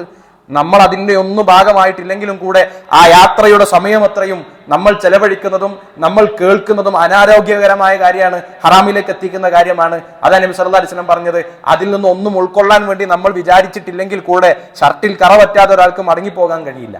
ഒരു സൗഹൃദം അങ്ങനെ ആയിരിക്കും. നമ്മുടെ ഒരു ലെസർ ടൈം, നമ്മുടെ ഒരു ഫ്രീ ടൈം, നമ്മളൊരു ഒഴിഞ്ഞു നിൽക്കുന്ന അല്ലെങ്കിൽ നമ്മൾ അങ്ങനെ കളയുന്ന നമ്മുടെ സമയം, ഞായറാഴ്ചയും മറ്റൊക്കെ ഇരിക്കും നമ്മുടെ സുഹൃത്തുക്കളെ നമ്മൾ കൂടിയിരിക്കുക. ആ സമയം നമ്മളൊന്നും വിചാരിച്ച് തിന്മയൊന്നും ചെയ്തിട്ടില്ലെങ്കിലും കൂടെ, നമ്മൾ ആ ഏരിയയെ കുറിച്ച് സംസാരിച്ചിട്ടില്ലെങ്കിൽ കൂടെ, അവിടെ നടക്കുന്ന സംസാരങ്ങൾ അശ്ലീലമാണെങ്കിൽ വല്ലാഹി കേൾക്കുന്നത് ഹറാമാണ്. കാതുകളിലൂടെ കേൾക്കുന്ന ഹറാമിനെ അള്ളാഹു ഏത് ഭാഗത്തെ മലക്കുകളാണ് അത് രേഖപ്പെടുത്തുക എന്നതാണ് നമ്മൾ ചിന്തിക്കേണ്ടത്. ഇതിനെക്കുറിച്ച് വിലപിക്കുന്ന ഒരു സമയം ഉണ്ടാകുമെന്നാണ് ഈ പരിശുദ്ധ ഖുർആൻ നമ്മളെ പരിചയപ്പെടുത്തുന്നത്. ഇനി മറ്റൊരു രംഗത്തെക്കുറിച്ച് കൂടെ വളരെ മനോഹരമായി റസൂലുള്ളാഹി സ്വല്ലല്ലാഹു അലൈഹി വസല്ലം നമുക്ക് വിവരിച്ചു നൽകുന്നുണ്ട്. ഇത് തെരഞ്ഞെടുക്കുമ്പോൾ സൂക്ഷ്മത പാലിക്കാത്ത, ദീന് പരിഗണിക്കാത്ത, അല്ലെങ്കിൽ അള്ളാഹുവിനോടുള്ള നമ്മുടെ ബാധ്യതയെക്കുറിച്ച് ആലോചിക്കാതെ തെരഞ്ഞെടുക്കുന്ന സൗഹൃദം ഉണ്ടാക്കുന്ന ബാഡ് ഇമ്പാക്റ്റുകളാണെങ്കിൽ, മറുഭാഗത്ത് മനോഹരമായ സൗഹൃദത്തിന്റെ ചില നിമിഷങ്ങളെക്കുറിച്ച്, അതുണ്ടാക്കുന്ന പരലോകത്തെ വലിയ വിജയങ്ങളെക്കുറിച്ചുകൂടെ റസൂലുള്ളാഹി സ്വല്ലല്ലാഹു അലൈഹി വസല്ലം നമ്മളെ പഠിപ്പിച്ചു തരുന്നുണ്ട്. ഏറ്റവും മനോഹരമായ ഒരു സൗഹൃദ ബന്ധം പരലോകത്ത് അല്ലാഹു സുബ്ഹാനഹു വ തആല ചോദിക്കുമെന്നാണ് അബൂ ഹുറൈറ റളിയല്ലാഹു അൻഹു റിപ്പോർട്ട് ചെയ്യുന്ന ഹദീസിൽ, ഇന്നല്ലാഹ യഖൂലു യൗമൽ ഖിയാമ ഐനൽ മുതഹാബ്ബൂന ബിജലാലി. എൻ്റെ പ്രതാപത്തിൽ എന്റെ ആദർശത്തിന്റെ വിഷയത്തിൽ പരസ്പരം സ്നേഹിച്ചവരെവിടെ എന്ന് അള്ളാഹു ചോദിക്കും. അവന്റെ പ്രതാപം മുറ്റി നിൽക്കുന്ന, അവന്റേതല്ലാത്ത ഒരാൾക്കും പ്രതാപമില്ലാത്തൊരു സമയത്ത് അവൻ ചോദിക്കും, എന്റെ മാർഗത്തിൽ പരസ്പരം സ്നേഹിച്ചവരെവിടെ? അൽയൗമ ഉദില്ലുഹും ഫീ ദില്ലി യൗമ ലാ ദില്ല ഇല്ലാ ദില്ലി. ഇന്ന് എന്റെ തണലല്ലാതെ മറ്റൊരു തണലില്ലാത്ത ദിവസം, എന്റെ മാർഗത്തിൽ പരസ്പരം സ്നേഹിച്ച സഹോദരങ്ങൾക്ക്, സുഹൃത്തുക്കൾക്ക് വേണ്ടി ഞാൻ തണലൊരുക്കുന്ന ദിവസമാണ്. അവരെവിടെ എന്ന് അള്ളാഹു പ്രതാപത്തോടുകൂടെ ചോദിക്കും എന്നാണ്. മറ്റൊരു ഹദീസിൽ ഉമർ ഇബ്നു ഖത്താബ് റളിയല്ലാഹു അൻഹു പറഞ്ഞു, ഇന്ന മിൻ ഇബാദില്ലാഹി ലഉനാസൻ മാ ഹും ബി അംബിയാ വലാ ശുഹദാ യഗ്ബിതുഹുമുൽ അംബിയാ വശുഹദാ യൗമൽ ഖിയാമ ബിമക്കാനിഹിം മിനല്ലാഹി തആല. ജനങ്ങളിൽ ഒരു വിഭാഗം ആളുകളുണ്ട്, അവർ അമ്പിയാക്കളും ശുഹദാക്കളും ഒന്നുമല്ല. പക്ഷേ അള്ളാഹുവിൽ നിന്ന് ഇവർക്ക്, ഈ വിഭാഗം ആളുകൾക്ക് കിട്ടുന്ന പരലോകത്ത് സ്വർഗത്തിലെ അനുഗ്രഹങ്ങൾ കണ്ട് അമ്പിയാക്കളും ശുഹദാക്കളും വരെ അസൂയ പൂളും എന്ന് ഉമർ റളിയല്ലാഹു പറഞ്ഞ ഹദീസിൽ നമുക്ക് കാണാം. നബി സല്ലല്ലാഹു അലൈഹി വസല്ലം പറയാം. അപ്പോൾ സ്വാഭാവികമായിട്ടും സ്വഹാബികൾ ചോദിച്ചു, യാ റസൂലല്ലാഹ് തുഖ്ബിറുന മൻഹും, അതാരാണ്? അമ്പിയാക്കളും ശുഹദാക്കളും അല്ല, അമ്പിയാക്കൾക്കും ശുഹദാക്കൾക്കും വരെ ഈ വിഭാഗം ആളുകൾക്ക് കിട്ടുന്ന അനുഗ്രഹം കണ്ട് അസൂയ വരും പരലോകത്ത് എങ്കിൽ, സ്വർഗത്ത് എങ്കിൽ അവരാരാണ് എന്ന് ഞങ്ങൾക്ക് പറഞ്ഞു തരണം എന്ന് പറഞ്ഞു നബി സല്ലല്ലാഹു അലൈഹി വസല്ലം പറഞ്ഞു, ഹും ഖൗമുൻ തഹാബ്ബു ബിറൂഹില്ല. അവരൊരു സമൂഹമാണ് അള്ളാഹുവിന്റെ വിഷയത്തിൽ, ദീനിന്റെ വിഷയത്തിൽ അള്ളാഹുവിനെ കാരണക്കാരനാക്കി എടുത്തുകൊണ്ട് അവർ ഒരുമിച്ച് കൂടിയവരാണ്, പരസ്പരം സ്നേഹിച്ചവരാണ്. അലാ ഗൈരി അർഹാമിൻ ബൈനഹും, അവർക്കിടയിൽ രക്തബന്ധമൊക്കെ ഉണ്ട്, കുടുംബബന്ധമുണ്ട്. ആ കുടുംബബന്ധത്തിന്റെ പേരിലല്ല അവർ പരസ്പരം സ്നേഹിച്ചത്. അവർ പരസ്പരം സ്നേഹിച്ചത് അള്ളാഹുവിന്റെ മാർഗത്തിലാണ്. വലാ അംവാലിൻ യതആതൗനഹ, അവർ പരസ്പരം കടമിടപാടുകൾ ചിലപ്പോൾ ഉണ്ടാകാം. ആ കടമിടപാടുകൾ ഉണ്ടായതിന്റെ പേരിലല്ല, ക്രയവിക്രയം നടന്നതിന്റെ പേരിലല്ല അവർ തമ്മിൽ പരസ്പരം അടുത്തത്, പരസ്പരം സ്നേഹിച്ചത്. മറിച്ച് അള്ളാഹുവിന്റെ മാർഗത്തിലാണ് അവർ പരസ്പരം സ്നേഹിച്ചത്. ഫവല്ലാഹി ഇന്ന വുജൂഹഹും ലനൂറുൻ, അള്ളാഹുവാണേ സത്യം, അങ്ങനെ സ്നേഹിച്ച വിഭാഗം ആളുകളുടെ മുഖം പ്രകാശപൂരിതമായിരിക്കും. വഇന്നഹും അലാ നൂരിൻ ലാ യഖാഫൂന ഇദാ ഖാഫന്നാസ് വലാ യഹ്സനൂന ഇദാ ഹസിനന്നാസ്. ജനങ്ങൾ ഒന്നാകെ ഭയം പൂണ്ടു നിൽക്കുന്ന സമയം ഈ വിഭാഗം ആളുകൾ അവർക്ക് ഭയം ഉണ്ടാവുകയില്ല. എല്ലാവരും അവരുടെ കർമ്മങ്ങളെ വിചാരണക്കെടുക്കുന്ന വേളയിൽ എന്ത് സംഭവിക്കുമെന്ന ആലോചനയിലും സങ്കടത്തിലും നിൽക്കുന്ന വേളയിൽ ഈ വിഭാഗം ആളുകൾക്ക് സങ്കടമൊട്ടുമേ ഉണ്ടാവുകയില്ല. അലാ ഇന്ന ഔലിയാ അല്ലാഹി ലാ ഖൗഫുൻ അലൈഹിം വലാ ഹും യഹ്സനൂൻ. അറിയുക, അള്ളാഹുവിന്റെ ഔലിയാക്കൾ, അള്ളാഹു സ്നേഹിച്ചിട്ടുള്ള വിഭാഗം ആളുകൾ, അവർക്ക് ഭയവും പേടിയുമില്ല എന്ന പരിശുദ്ധ ഖുർആന്റെ ആയത്തോടെ നബി സല്ലല്ലാഹു അലൈഹി വസല്ലം ഓതി കേൾപ്പിച്ചു എന്നാണ്. അപ്പൊ രണ്ട് വിഭാഗം ആളുകളെ കുറിച്ചാണ് നമ്മൾ പറഞ്ഞത്. അതെന്താ രണ്ട് വിഭാഗവും എന്ന് പറയുന്നത്? സൗഹൃദത്തിന്റെ മാനദണ്ഡം എന്തായിരുന്നു എന്ന് ചോദിച്ചാൽ, അതൊരു വർഷം കൂടെ പഠിച്ചു എന്നതോ അല്ലെങ്കിൽ അയൽക്കാരായി വന്നു എന്ന നിമിത്തം കൊണ്ടോ സൗഹൃദം ഉണ്ടാക്കി, ആ സൗഹൃദത്തിന്റെ പിന്നാലെ പോയി ആ സൗഹൃദം തന്നെ പരസ്പരം പല നിലക്കും ദുനിയവിയായ അനുഭൂതികൾ, യാത്രകളായും മറ്റായും ഒക്കെ നൽകുമ്പോഴും തന്നെ മറുഭാഗത്ത് നൽകേണ്ട ബാധ്യതകൾ അള്ളാഹുവിനോടും അടിമകളുടെ കൂട്ടത്തിൽ ഏറ്റവും കൂടുതൽ ബാധ്യതപ്പെട്ട മാതാപിതാക്കളോടും നമ്മൾ നൽകേണ്ട ബാധ്യതകളെ മറപ്പിച്ച് കളയും വിധത്തിൽ നമ്മൾ ദുന്യവിയായ കാര്യങ്ങളിലേക്ക് നമ്മളെ സമാധാനപ്പെടുത്തിയ ആകർഷിച്ച ഒരു കൂട്ടുകെട്ടിന്റെ കൂടെ പോയവരല്ല. അവർ പരസ്പരം സ്നേഹിച്ചത്, കണ്ടത്, സംസാരിച്ചത്, യാത്ര ചെയ്തത്, ഒരു വേള പരസ്പരം നടത്തിയ തമാശകൾ പോലും അള്ളാഹുവിന്റെ മാർഗത്തിൽ പരസ്പരം സ്നേഹിച്ചത് കൊണ്ടാണ്. ആ വിഭാഗം ആളുകൾക്ക് പരലോകത്ത് കിട്ടുന്ന ഒരു ഗുണത്തെക്കുറിച്ച് നബി സല്ലല്ലാഹു അലൈഹി വസല്ലം രണ്ട് കാര്യങ്ങളാണ് പറഞ്ഞു തന്നത്. ഒന്ന്, അള്ളാഹു എല്ലാ വിഭാഗം ആളുകളും വെയിലത്ത് നിൽക്കുന്ന ഒരു സമയത്ത്, അള്ളാഹുവിൻ്റെതല്ലാത്ത തണൽ ഇല്ലാതിരിക്കുന്ന സമയത്ത് റബ്ബ് തണൽ വിരിച്ചു കൊടുക്കും. മറ്റൊന്ന്, ചില ഹദീസിൽ കാണാം, പ്രത്യേകം തയ്യാറാക്കപ്പെട്ട ഒരു മിമ്പറിലായിരിക്കും ഇവരുണ്ടാവുക. ആ മിമ്പറിൽ നിൽക്കുന്ന സ്ഥാനത്തെ കണ്ടിട്ടാണ് അമ്പിയാക്കളും ശുഹദാക്കളും ഒക്കെ ഒരു വേള അങ്ങനെ ഞങ്ങൾക്കും കിട്ടിയിരുന്നെങ്കിൽ ഒന്ന് കൊതിച്ചു പോവുക എന്ന് നബി സല്ലല്ലാഹു അലൈഹി വസല്ലം പറഞ്ഞ മറ്റു ചില ഹദീസുകളിൽ കാണാൻ പറ്റും. സഹോദരങ്ങളെ, നമുക്കൊക്കെ നേരിട്ടും സോഷ്യൽ മീഡിയയിലും ഫോൺ വഴി ഇടപെട്ടുമൊക്കെ ഒട്ടനേകം ബന്ധങ്ങളുണ്ടല്ലോ. ഇതിൽ എത്ര ആളുകൾ ഒരു പിക്ക് ചെയ്ത് എടുത്ത് ഇയാളുമായിട്ടുള്ള എൻ്റെ സൗഹൃദം, എൻ്റെ സംസാരം, എൻ്റെ യാത്രകൾ, എൻ്റെ മെസ്സേജ് അയപ്പുകൾ, എൻ്റെ എല്ലാ നിലക്കുമുള്ള ഇടപാടുകൾ അള്ളാഹു പറഞ്ഞതുപോലെ, റസൂലുള്ളാഹി സ്വല്ലല്ലാഹു അലൈഹി വസല്ലം വർണ്ണിച്ചതുപോലെ ഞങ്ങൾ തമ്മിലുള്ള അയൽപ്പക്ക ബന്ധമല്ല, ഞങ്ങൾ തമ്മിലുള്ള രക്തബന്ധമല്ല, ഞങ്ങൾ തമ്മിലുള്ള ഏതെങ്കിലും ഒരു യാത്രാ അനുഭവത്തിന്റെ വെളിച്ചത്തിൽ ഉണ്ടായ കൂട്ടുകെട്ടിന്റെയോ ഗ്രൂപ്പിന്റെയോ അടിസ്ഥാനത്തിലൊന്നുമല്ല. ഞാൻ പരസ്പരം സംസാരിക്കുന്നത് റബ്ബിന്റെ മാർഗത്തിലാണ്, എന്നെ ഉണർത്തുന്നത് റബ്ബിന്റെ മാർഗത്തിലാണ് എന്ന് പറയാൻ പറ്റുന്ന എത്ര സൗഹൃദം നമുക്കുണ്ടാകും. പരസ്പരം അള്ളാഹുവിനെ ഓർമ്മപ്പെടുത്തുന്ന, ഇങ്ങോട്ട് നമുക്ക് ആ നിലക്കുള്ള ഒരു ഊർജവും ഉന്മേഷവും കിട്ടുന്ന എത്ര സൗഹൃദം ആ നിലക്ക് നമുക്ക് പെറുക്കിയെടുക്കാനുണ്ടാകും. അള്ളാഹു എന്റെ മാർഗത്തിൽ പരസ്പരം സ്നേഹിച്ചവരെവിടെ, അവർക്ക് ഞാൻ ഇന്നത്തെ ദിവസം തണൽ വിരിക്കുമെന്ന് പറയുമ്പോൾ 100ഉം 500ഉം സൗഹൃദങ്ങളുള്ള സുഹൃത്തുക്കളുള്ള നമ്മൾ, ജോലിസ്ഥലത്തും അയൽപ്പക്കത്തും കൂട്ടുകാർക്കിടയിലും ഒക്കെയായി സൗഹൃദം വ്യാപിച്ചു നിൽക്കുന്ന നമ്മൾ, മൊബൈൽ ഫോണിൽ നമ്മളൊരു സ്റ്റാറ്റസ് ഇട്ടാൽ 400, 300, 600 ആളുകൾ കാണുന്ന നമ്മൾ, അതിൽ നിന്ന് എന്റെ മാർഗത്തിൽ പരസ്പരം സ്നേഹിച്ചവർക്ക് ഇതാ ഇന്ന് ഞാൻ തണൽ നൽകുമെന്ന് പറഞ്ഞാൽ നമുക്ക് ആത്മാർത്ഥമായി ഇന്നിപ്പോ ആലോചിച്ചെടുക്കാൻ പറ്റുമോ? ഞാനും ഇന്നവനും തമ്മിലുള്ള സൗഹൃദത്തെ അള്ളാഹു സ്വീകരിക്കുക അവന്റെ തണൽ വിരിച്ചുകൊണ്ടായിരിക്കും പരലോകത്ത് എന്ന് പറയാൻ പേരിന് സഹോദരങ്ങൾ ഒരു 10 ആളുകൾ നമുക്ക് അങ്ങനെ ഉണ്ടോ എന്ന് നമ്മൾ പരിശോധിക്കണം. മനോഹരമായ ചില രംഗങ്ങൾ സ്വഹാബത്ത് നമുക്ക് കാണിച്ചു തരുന്നുണ്ട്. ഉഹുദിന്റെ തലേ ദിവസം വളരെ ശാന്തമാണ് പ്രതലം. നബി സല്ലല്ലാഹു അലൈഹി വസല്ലം അവിടെ തമ്പടിച്ചു. നാളത്തെ ദിവസമാണ് യുദ്ധം ആരംഭിക്കുന്നത് എങ്കിൽ സ്വഹാബികളോടൊക്കെ പലരോടും അവരുടേതായ ഒരു സമയത്തിന് അള്ളാഹു പ്രവാചകൻ സല്ലല്ലാഹു അലൈഹി വസല്ലം അനുമതി കൊടുക്കുകയാണ്. അപ്പോൾ ചില ആളുകൾ ഉഹുദിന്റെ പ്രാന്തപ്രദേശത്ത് പ്രാർത്ഥിക്കുന്നുണ്ട്, ചിലർ ഖുർആൻ ഓതുന്നുണ്ട്, ചിലർ ചേർന്നിരുന്ന് ചില സംസാരങ്ങളൊക്കെ നിർവഹിക്കുന്നുണ്ട്. ബഹുമാന്യരായ 2 സ്വഹാബികൾ അബ്ദുല്ലാഹി ഇബ്നു ജഹാഷ്, സഅദ് ഇബ്നു അബി വഖാസ് റളിയല്ലാഹു അൻഹുമ, വളരെ മനോഹരമായ ഒരു ചരിത്ര രംഗം അവിടെ അവർ സൃഷ്ടിച്ചെടുക്കുന്നുണ്ട്. അവർ രണ്ടുപേരും ഒറ്റയ്ക്ക് മാറിയിരുന്ന് അവരിങ്ങനെ പരസ്പരം സംസാരിക്കുകയാണ്. അപ്പോൾ അവർ പറഞ്ഞു, നാളെ യുദ്ധം പുറപ്പെടുന്ന ഒരു സമയത്ത് എന്തായിരിക്കും സ്ഥിതിവിശേഷങ്ങൾ നമുക്കറിയില്ല. ആരൊക്കെ വീട്ടിലേക്ക് മടങ്ങിപ്പോകും, ആരൊക്കെ രക്തസാക്ഷികളായി അള്ളാഹുവിൻ്റെ അടുക്കിലേക്ക് മടങ്ങിപ്പോകും എന്ന് നമുക്ക് നിശ്ചയമില്ല. അതുകൊണ്ട് ഈ സമയം നമുക്ക് രണ്ടുപേർക്കും ദുനിയാവിലെ ഏറ്റവും വലിയ ആവശ്യങ്ങളെക്കുറിച്ച് നമുക്ക് പ്രാർത്ഥിക്കാം, അല്ലെങ്കിൽ നമ്മുടെ വലിയ ആഗ്രഹങ്ങൾ നമുക്ക് പ്രാർത്ഥിക്കാം. അപ്പോൾ സഅദ് ബിൻ അബി വഖാസ് റളിയല്ലാഹു അൻഹു പ്രാർത്ഥിക്കും. ആദ്യം അബ്ദുല്ലാഹി ബിൻ ജഹ്ഷ് റളിയല്ലാഹു അൻഹു ആമീൻ പറയും. രണ്ടാമത്തെ അവസരത്തിൽ അബ്ദുല്ലാഹി ബിൻ ജഹ്ഷ് റളിയല്ലാഹു അൻഹു പ്രാർത്ഥിക്കും. അതിന് സഅദ് ബിൻ അബി വഖാസ് റളിയല്ലാഹു അൻഹു ആമീൻ പറയും. ഇങ്ങനെ അവർ തമ്മിൽ ഒരു കരാറിലെത്തി, ഒരു തീരുമാനത്തിലെത്തി. സഅദ് ബിൻ അബി വഖാസ് റളിയല്ലാഹു അൻഹു അദ്ദേഹത്തിന്റെ അവസരത്തിൽ ആദ്യം പ്രാർത്ഥിച്ചു, നാളെ യുദ്ധത്തിന്റെ രണാങ്കണം ശക്തമായ പോരാട്ടം നടത്തുന്ന സമയത്ത് അള്ളാഹുവിന്റെ ദീനിനോട് ഏറ്റവും കൂടുതൽ ശത്രുതയുള്ള ഒരാളെ എനിക്ക് എൻ്റെ മുന്നിൽ കിട്ടണം, എന്നിട്ട് അദ്ദേഹത്തെ ഞാൻ വകവരുത്തണം. എന്നിട്ട് ഉഹുദിന്റെ രണാങ്കണത്തിൽ അള്ളാഹുവിന്റെ ദീനിനോട് ശത്രുത പുലർത്തിയ ഒരാളെ വകവരുത്തി എന്ന മികവിൽ നാളെ പരലോകത്ത് എനിക്ക് സ്വർഗം ആവശ്യപ്പെടാൻ കഴിയണം. അതാണ് അദ്ദേഹത്തിന്റെ ആഗ്രഹം. സഅദ് ബിൻ അബി വഖാസ് റളിയല്ലാഹു അൻഹു പ്രാർത്ഥിച്ചു. അബ്ദുല്ലാഹി ബിൻ ജഹ്ഷ് റളിയല്ലാഹു അൻഹു അതിന് ആമീൻ പറഞ്ഞു.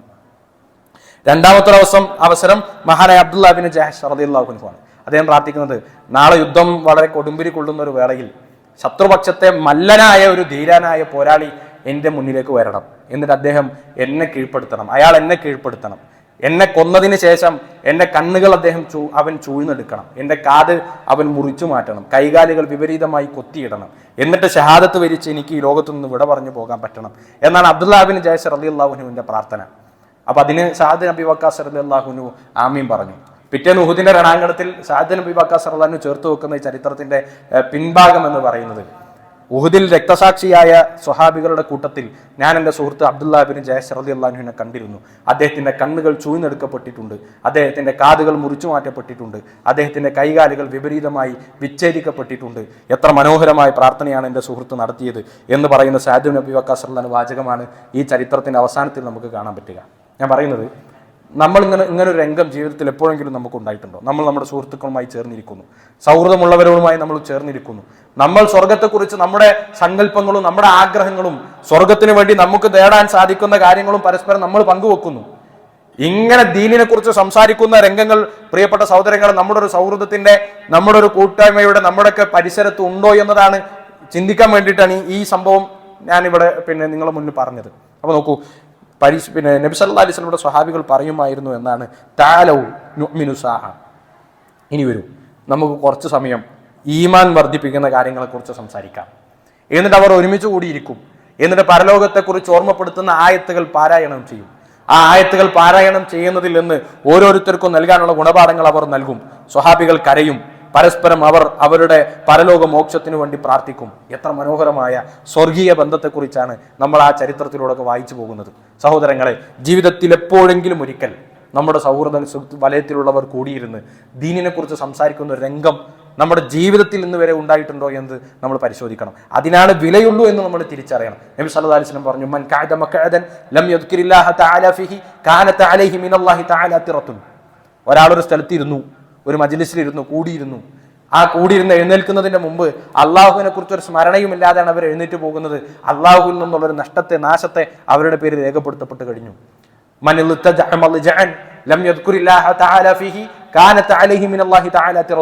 ഒരാളൊരു സ്ഥലത്ത് കിടന്നു, എഴുന്നേറ്റ് പോകുന്നതിന് മുമ്പ് അള്ളാഹുവിനെ കുറിച്ച് സ്മരണകളില്ലാതെ എഴുന്നേറ്റ് പോകുന്ന വിഭാഗം ആളുകൾ അവർക്ക് അള്ളാഹുവിന്റെ നാശത്തെ, നഷ്ടത്തെ അവരുടെ മേൽ രേഖപ്പെടുത്തപ്പെട്ട് കഴിഞ്ഞു എന്ന് നബി സല്ലല്ലാഹു അലൈഹി വസല്ലം പറയുന്നു.